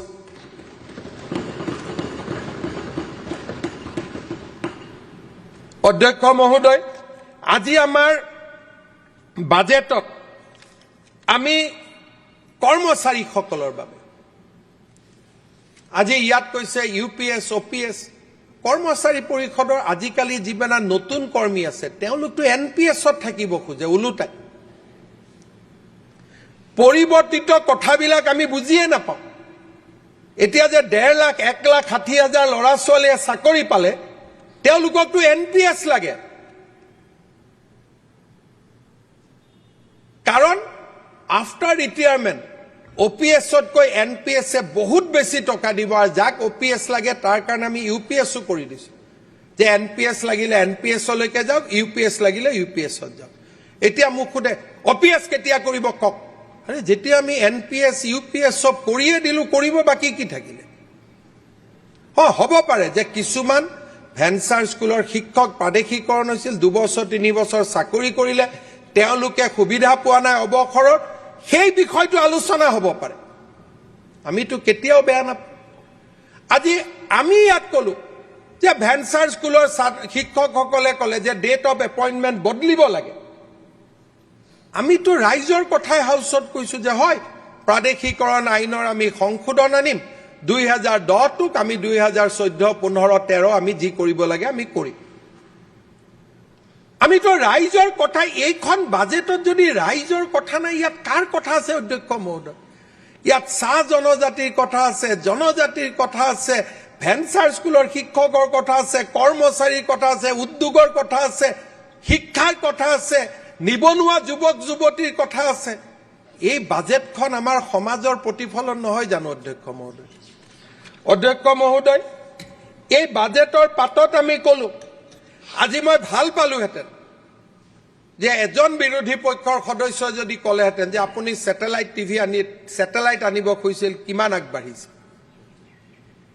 আপুনি প্ৰটন থেৰাপি আনিব খুজিছিল, কিমান আগবাঢ়িছে? যোৱা বাজেটত আপুনি অতিথিৰ কথা কৈছিলে, কিমান আগবাঢ়িছে? আমি জবাব দি ভাল পালোহেঁতেন অধ্যক্ষ মহোদয়, কোনেও প্ৰশ্নই নুসুধিলে। আমিতো উত্তৰ দিলোহেঁতেন যে ছেটেলাইটৰ টেণ্ডাৰ হৈছে, প্ৰটন টিভি 2 এদিনতে অৰ্ডাৰ দিম, প্ৰটন ৰেডিয়েশ্যনৰ আমি 2 এদিনতে অৰ্ডাৰ দিম, অতিথি আমি 2 এদিনতে উদ্বোধন কৰিম।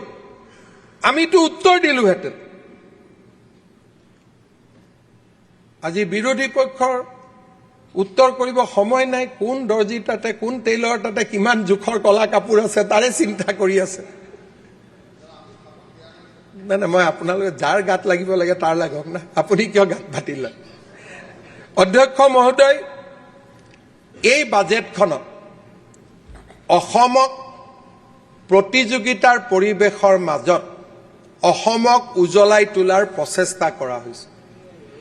ইয়াত কোনোবাই কৈছে বাজেট 1.5 লাখ কোটি আছিলে, এইবাৰ বাজেটৰ সাইজ কমিছে। মই টেকনিকেল উত্তৰ দিয়াৰ আগতে প্ৰথম প্ৰশ্নটো সুধিম, সম্পদ ক'ৰ পৰা আহিব? জয়ন্ত মল্ল বৰুৱাইটো ঘৰৰ পৰা আনিব নোৱাৰে। সম্পদ সৃষ্টিৰ কাৰণে উদ্যোগ হ'ব লাগিব, সম্পদ সৃষ্টিৰ কাৰণে বিকাশ হ'ব লাগিব।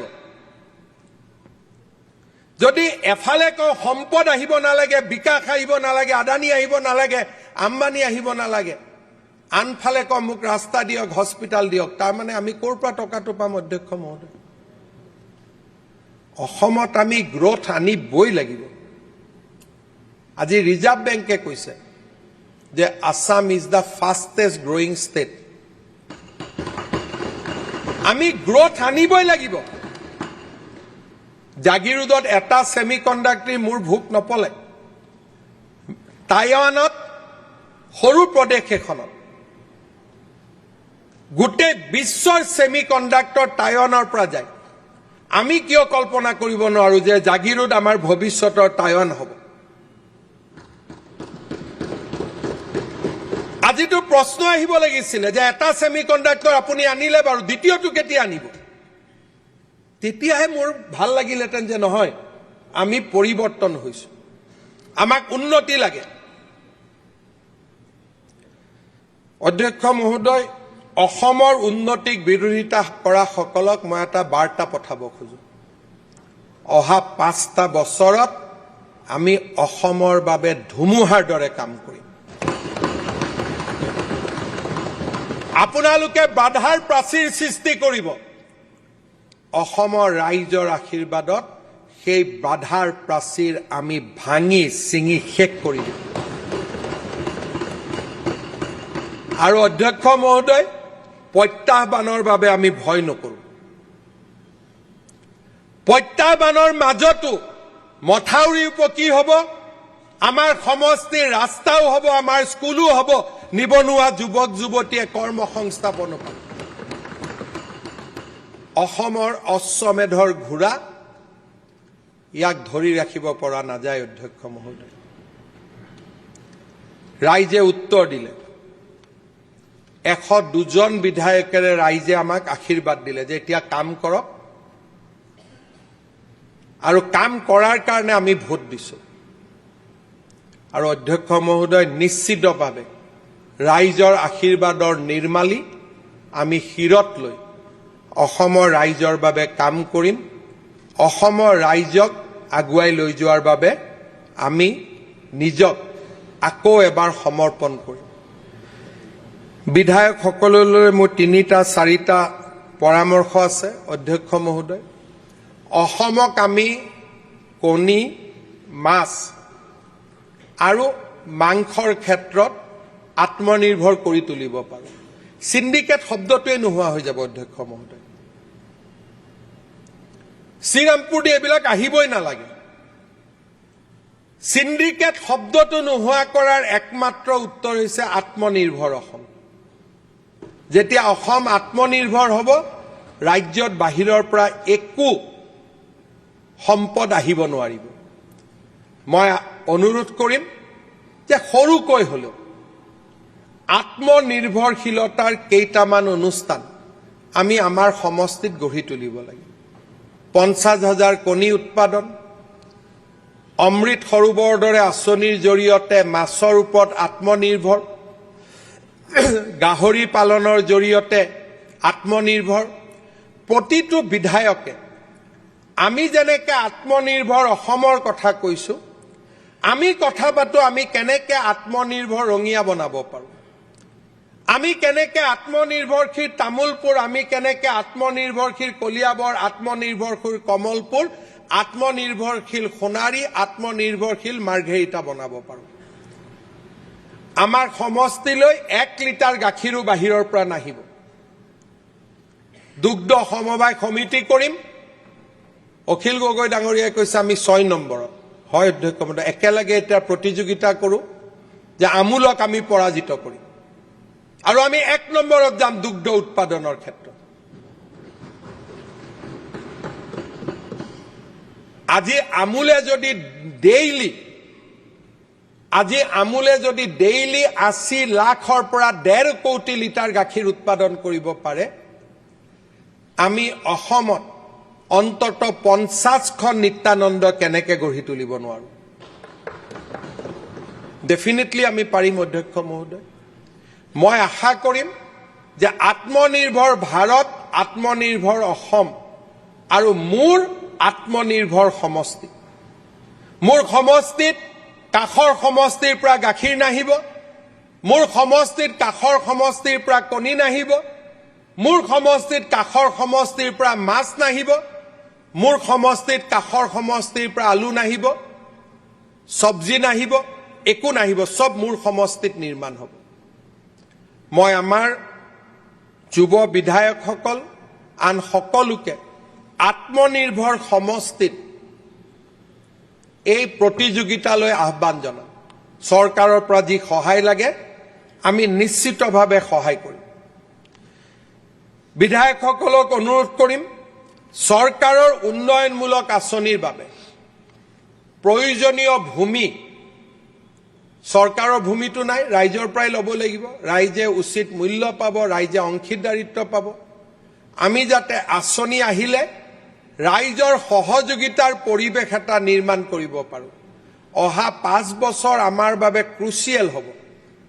বিগত 5 বছৰত আমি এটা পৃষ্ঠভূমি নিৰ্মাণ কৰিলো অহা 5 বছৰত আমি যদি আগুৱাই যাব বিচাৰো আমি আৰু দুগুণ কাম কৰিব লাগিব মই প্ৰতিজন সমষ্টিৰ পৰা সহযোগিতাৰ বিনম্ৰ প্ৰাৰ্থনা কৰিলো অধ্যক্ষ মহোদয় আমাৰ অসমত জিলাই জিলাই মেডিকেল কলেজ হ'ব কিন্তু মোৰ জিলাৰ ল'ৰা ছোৱালীয়ে সেইখন মেডিকেল কলেজত পঢ়িবনে নাই গোৱালপাৰাত মেডিকেল কলেজ হ'ব ক'ৰ ল'ৰা ছোৱালীয়ে পঢ়িব ধেমাজিত মেডিকেল কলেজ হ'ব ক'ত মেডিকেল কোন ল'ৰা ছোৱালীয়ে পঢ়িব মইতো বিচাৰো ৰাইজে কয় যে আমাৰ সমষ্টিৰ চাকৰি আমাৰ ল'ৰাই পাব লাগিব মইতো বিচাৰো সেই আন্দোলনটোক আৰু সক্ৰিয় কৰক যে মোৰ জিলাৰ ল'ৰাইহে মোৰ মেডিকেল কলেজত পঢ়িব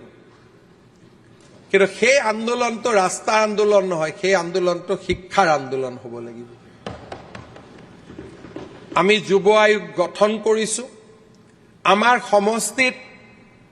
কেনেকৈ আমি মেডিকেলৰ বাবে ল'ৰা ছোৱালীক ট্ৰেইনিং কৰিব পাৰো ইঞ্জিনিয়াৰিঙৰ বাবে IITৰ বাবে ট্ৰেইনিং কৰিব পাৰো এইমছৰ বাবে ট্ৰেইনিং কৰিব পাৰো UPSCৰ বাবে ট্ৰেইনিং কৰিব পাৰো প্ৰতিজন সমষ্টিৰ বিধায়কে এই ক্ষেত্ৰত নিজৰ কন্ট্ৰিবিউশন আগবঢ়াওক কাৰণ আমি অসমৰ ভাগ্য পৰিৱৰ্তন কৰিবই লাগিব অধ্যক্ষ মহোদয় আজি কৈছে যে 30% ৰাজ্য চৰকাৰৰ পুঁজি অধ্যক্ষ মহোদয় কোন মুখ্যমন্ত্ৰীয়ে নিবিচাৰে যে 100% ৰাজ্য চৰকাৰৰ পুঁজি হওক কোন মুখ্যমন্ত্ৰীয়ে নিবিচাৰে কিন্তু দুৰ্ভাগ্যৰ পৰা সৌভাগ্যলৈ যাত্ৰাত আমি সকলোৱে সহযোগিতা কৰিব লাগিব মইতো দুখ পাওঁ যে প্ৰতি মাহৰ 10 তাৰিখে কেন্দ্ৰ চৰকাৰৰ পৰা টকাটো নহালৈকে আমি কৰ্মচাৰীক দৰমহা দিব নোৱাৰিছিলো আজি অন্তত সেই বদনাম আমাৰ মূৰত নাই আজি আমি নিজৰ দৰমহা কেইটা নিজে দিব পাৰো পেনশন কেইটাও আমি নিজে দিব নোৱাৰো যেতিয়ালৈকে 10 তাৰিখে মোদী ডাঙৰীয়াই টকা নপঠায় আমি পেঞ্চন কেইটাও দিব নোৱাৰোঁ কিন্তু আমাৰ পূৰ্বপুৰুষসকলে কৈ গৈছিল সকলো আছিল সকলো আছে নুবুজো নলওঁ গম আমাৰ সকলো আছে অধ্যক্ষ মহোদয় মাত্ৰ আন্দোলন বিপ্লৱ বাধা এইবিলাকৰ পৰিৱৰ্তে এটা প্ৰগতিশীল আধুনিক আৰু নিজৰ ঐতিহ্যৰ ওপৰত বিশ্বাস থকা এটা শক্তিশালী জাতিলৈ আমি ৰূপান্তৰ হ'ব লাগিব অধ্যক্ষ মহোদয় মই বিশ্বাস কৰোঁ এই বিধানসভাই এখন আত্মনিৰ্ভৰ অসমৰ যাত্ৰা আৰু এটা ষ্টেণ্ডাৰ্ড অফ ডিছকাশ্যন আজি ইয়াত আহিব লাগিছিল অধ্যক্ষ মহোদয় মই বিচাৰোঁ Andhra Pradesh became new hub of quantum computer আমাৰ বিধানসভাত প্ৰশ্ন আহিব লাগিছিল যে ৰাজ্য চৰকাৰে এই দিশত কি কাম কৰি আছে হাইড্ৰজেনৰ ট্ৰেইন চলি আছে আমি ইয়াত আলোচনা কৰিব লাগিছিল এদিন অন্তত কোনোবা এজন বিধায়কে ক'ব লাগিছিল যে সেমি কণ্ডাক্টৰটো শুনি আছো এইটো গোটেই প্ৰচেছটো এটা ভাল বক্তব্যৰে বুজাই দিয়কচোন যাতে আমিও তাত সহযোগিতা কৰিব পাৰোঁ আজি অৰুণাচলত যদি আগবাঢ়ি গৈছে আমি কেনেকৈ আগবাঢ়িব পাৰোঁ পশ্চিমবংগ উৰিষ্যাত বহুতবিলাক আজিকালি পৰ্টেল আছে মোৰতো দুখ লাগি থাকে উৰিষ্যাত প্ৰতি সপ্তাহতে 10,000 কোটি টকা বিনিয়োগৰ স্বাক্ষৰ হয় মোৰ ৰাতি টোপনি নাহে 2টা বজাত মই চিফ ছেক্ৰেটাৰীলৈকে এইবিলাক হোৱাটছআপবিলাক টুইটবিলাক পঠাই দিওঁ এই মাত্ৰ যোৱা মাহত মাত্ৰ অধ্যক্ষ মহোদয় বিদেশী কোম্পানী এটাৰ লগত আদানীয়ে উৰিষ্যাত 1 লাখ কোটি টকা বিনিয়োগৰ এটা চুক্তিত স্বাক্ষৰ কৰিলে এটা না আন্দোলন না হুলস্থুল 1 লাখ কোটি টকা যদি বিনিয়োগ হয় সেইখন ৰাজ্যৰ জিডিপি উইল বি ইনক্ৰিজ বাই 2%। মইতো ৰাতি এইবিলাকে চাই থাকো 2-3টালৈকে ক'ত কিনে ক'ত কি কোনে কি আমাৰ ইনভেষ্টমেণ্ট আনিলে আমাৰ দৃষ্টিভংগীৰ পৰিৱৰ্তন হ'ব লাগিব বিধানসভাত যদি ভাবো যে নহয় কৰবাৰ পৰা টকা আহে টকা কোনোৰ পৰা নাহে টকা যেনেকে পৰিয়ালত পিতৃয়ে শ্ৰমেৰে উপাৰ্জন কৰি ঘৰলৈকে টকা আনে তেনেকে এখন ৰাজ্যৰ জনসাধাৰণে কপালৰ ঘাম মাটিত পেলাই ৰাজ্যলৈ পুঁজি আনিব লাগিব সব লাগে আমাক কিয় নালাগে দলং লাগে বাঁহৰ দলং পকী হ'ব লাগে কাঠৰ দলং হ'ব লাগে পিএম ডিভাইন হ'ব লাগে নেচিত পাব লাগে বিশ্ববিদ্যালয় পাব লাগে থানা পাব লাগে সাৰ্কুল পাব লাগে আমাক সকলো পাব লাগে কিন্তু আমাৰ ৰাজ্যখন যদি বিকাশ নহয় সূৰ্যই যদি গৰম দি ৰ'দ দি নদীৰ পানী শোষণ কৰি নলয় তেতিয়াহ'লে মানুহে কেতিয়াও বৰষুণ নাপালেহেঁতেন সূৰ্যৰ গৰমত আমি কষ্ট পাওঁ কেতিয়াবা সূৰ্যক গালিও পাৰোঁ কিন্তু গৰম এই কাৰণে হয় সূৰ্যই জানে খেতি পথাৰৰ কাৰণে মোক এতিয়া পানী দিব লাগিব আৰু সেই কাৰণে পানী শোষণ কৰিলে যায় মেঘৰ সৃষ্টি হয় মেঘে আকৌ বৰষুণ দি আমাৰ পৰা লৈ যোৱা পানী আমাকে উভতাই দিয়ে দিস ইজ দ্য সাৰ্কুলেশ্যন ৰাইজে বিকাশৰ ৰাস্তা পোনাব লাগিব বিকাশ ৰাজ্যত হ'ব লাগিব আৰু লক্ষ্মী যেতিয়া ৰাজ্যত প্ৰৱেশ কৰে তেতিয়াহ'লে তাত দৰিদ্ৰতা থাকিব নোৱাৰিব অধ্যক্ষ মহোদয় মই আশা কৰোঁ আমাৰ ৰাজ্যত 14% এতিয়া দৰিদ্ৰতা আছে বাই নেক্সট 5 years মোৰ লক্ষ্য হৈছে to brought it down to 5% যাতে মাত্ৰ 5% আমি দৰিদ্ৰতাৰ তলত জনসাধাৰণক ৰাখিব পাৰোঁ প্ৰত্যেকজন ল'ৰা ছোৱালীয়ে যাতে স্কুল কলেজলৈকে যাব পাৰে প্ৰত্যেকজন যুৱক যুৱতীয়ে নিজৰ আশা আকাংক্ষা আমাৰ ৰাজ্যখনতে পূৰ্ণ কৰাৰ সুযোগ সুবিধা পাব পাৰে আমাক এনেকুৱা এটা নালাগে ফ্লাইঅভাৰখন হ'লে গছ কাটা আজিকালি গছ কাটিব নালাগে অধ্যক্ষ মহোদয় মোৰ ঘৰৰ সন্মুখত মই নিজে এটা পৰিকল্পনা কৰিছিলোঁ মোৰ ঘৰৰ সন্মুখত মই 100ডাল গছ ডাঙৰ কৰিছোঁ অধ্যক্ষ মহোদয় গোটেই কেইডাল গছ মই এটা জাগাৰ পৰা উঠাই আনি ইয়াত বনাইছিলোঁ আমাৰ মনটো বিকাশ কৰিব লাগিব যে চৰকাৰক ক'ব লাগে যে কাটা নাকাটা নহয়, আপোনালোকে ক'ত ট্ৰেন্সলোকেশ্যন কৰিব কওক। কাটাৰ দিন গ'লগৈ। যদি আমাৰ জীৱন এইটো হয় যে প্ৰথমতে উৰণীয়া সেতু কৰিব নিদিম, উৰণীয়া সেতুখন হ'ব, তাৰপিছত ক'ত ফটো আঁকিব দিম তাৰ কাৰণে চৰকাৰৰ লগত কাজিয়া কৰিম। প্ৰথম দিনাই ক'ব লাগিছিল যে আমি ফটো আঁকিম, উৰণীয়া সেতুখন এনেকে বনাওক যাতে সেইখন আমি আৰ্ট গেলাৰীলৈকে ৰূপান্তৰ কৰিব পাৰোঁ। আমি তেনেকুৱাই ডিজাইন কৰিলোহেঁতেন যদি উদ্দেশ্য সেইটোৱে আছিল। তাৰমানে এচাম মানুহ আছে য'ত ত'ত যেনেকে নহয় ক'ৰবাত কিবা এটা লগাই থাকিব খোজে। অধ্যক্ষ মহোদয়, চৰকাৰ কঠোৰ হ'ব, কাৰণ এইখন চৰকাৰে অজস্ৰ ৰাইজৰ আশীৰ্বাদ লৈ শাসনলৈ আহিছে। আমি অসমক উন্নতিৰ পথত লৈ যাবই লাগিব। আৰু এইকাৰণে এই সদনৰ জৰিয়তে মই এটা বাৰ্তা পঠিয়াব খুজিছোঁ যে উন্নয়নৰ বিৰুদ্ধে যিসকলে মাত মাতি অসমখনক পিছুৱাই লৈ যাবলৈ চেষ্টা কৰে তেওঁলোকৰ লগত আমি কেতিয়াও কম্প্ৰমাইজ নকৰোঁ। আমি আহ্বান জনাম, হাতে হাত ধৰি অসমক ভাৰতৰ এখন সৰ্বশ্ৰেষ্ঠ ৰাজ্যলৈ ৰূপান্তৰ কৰা যাত্ৰাত আমাৰ সহযোগী হওক। আৰু এনেকৈয়ে আমি ৰূপান্তৰৰ ইতিহাস লিখিম, আমি নতুন অসমৰ ইতিহাস লিখিম। ধন্যবাদ অধ্যক্ষ মহোদয়।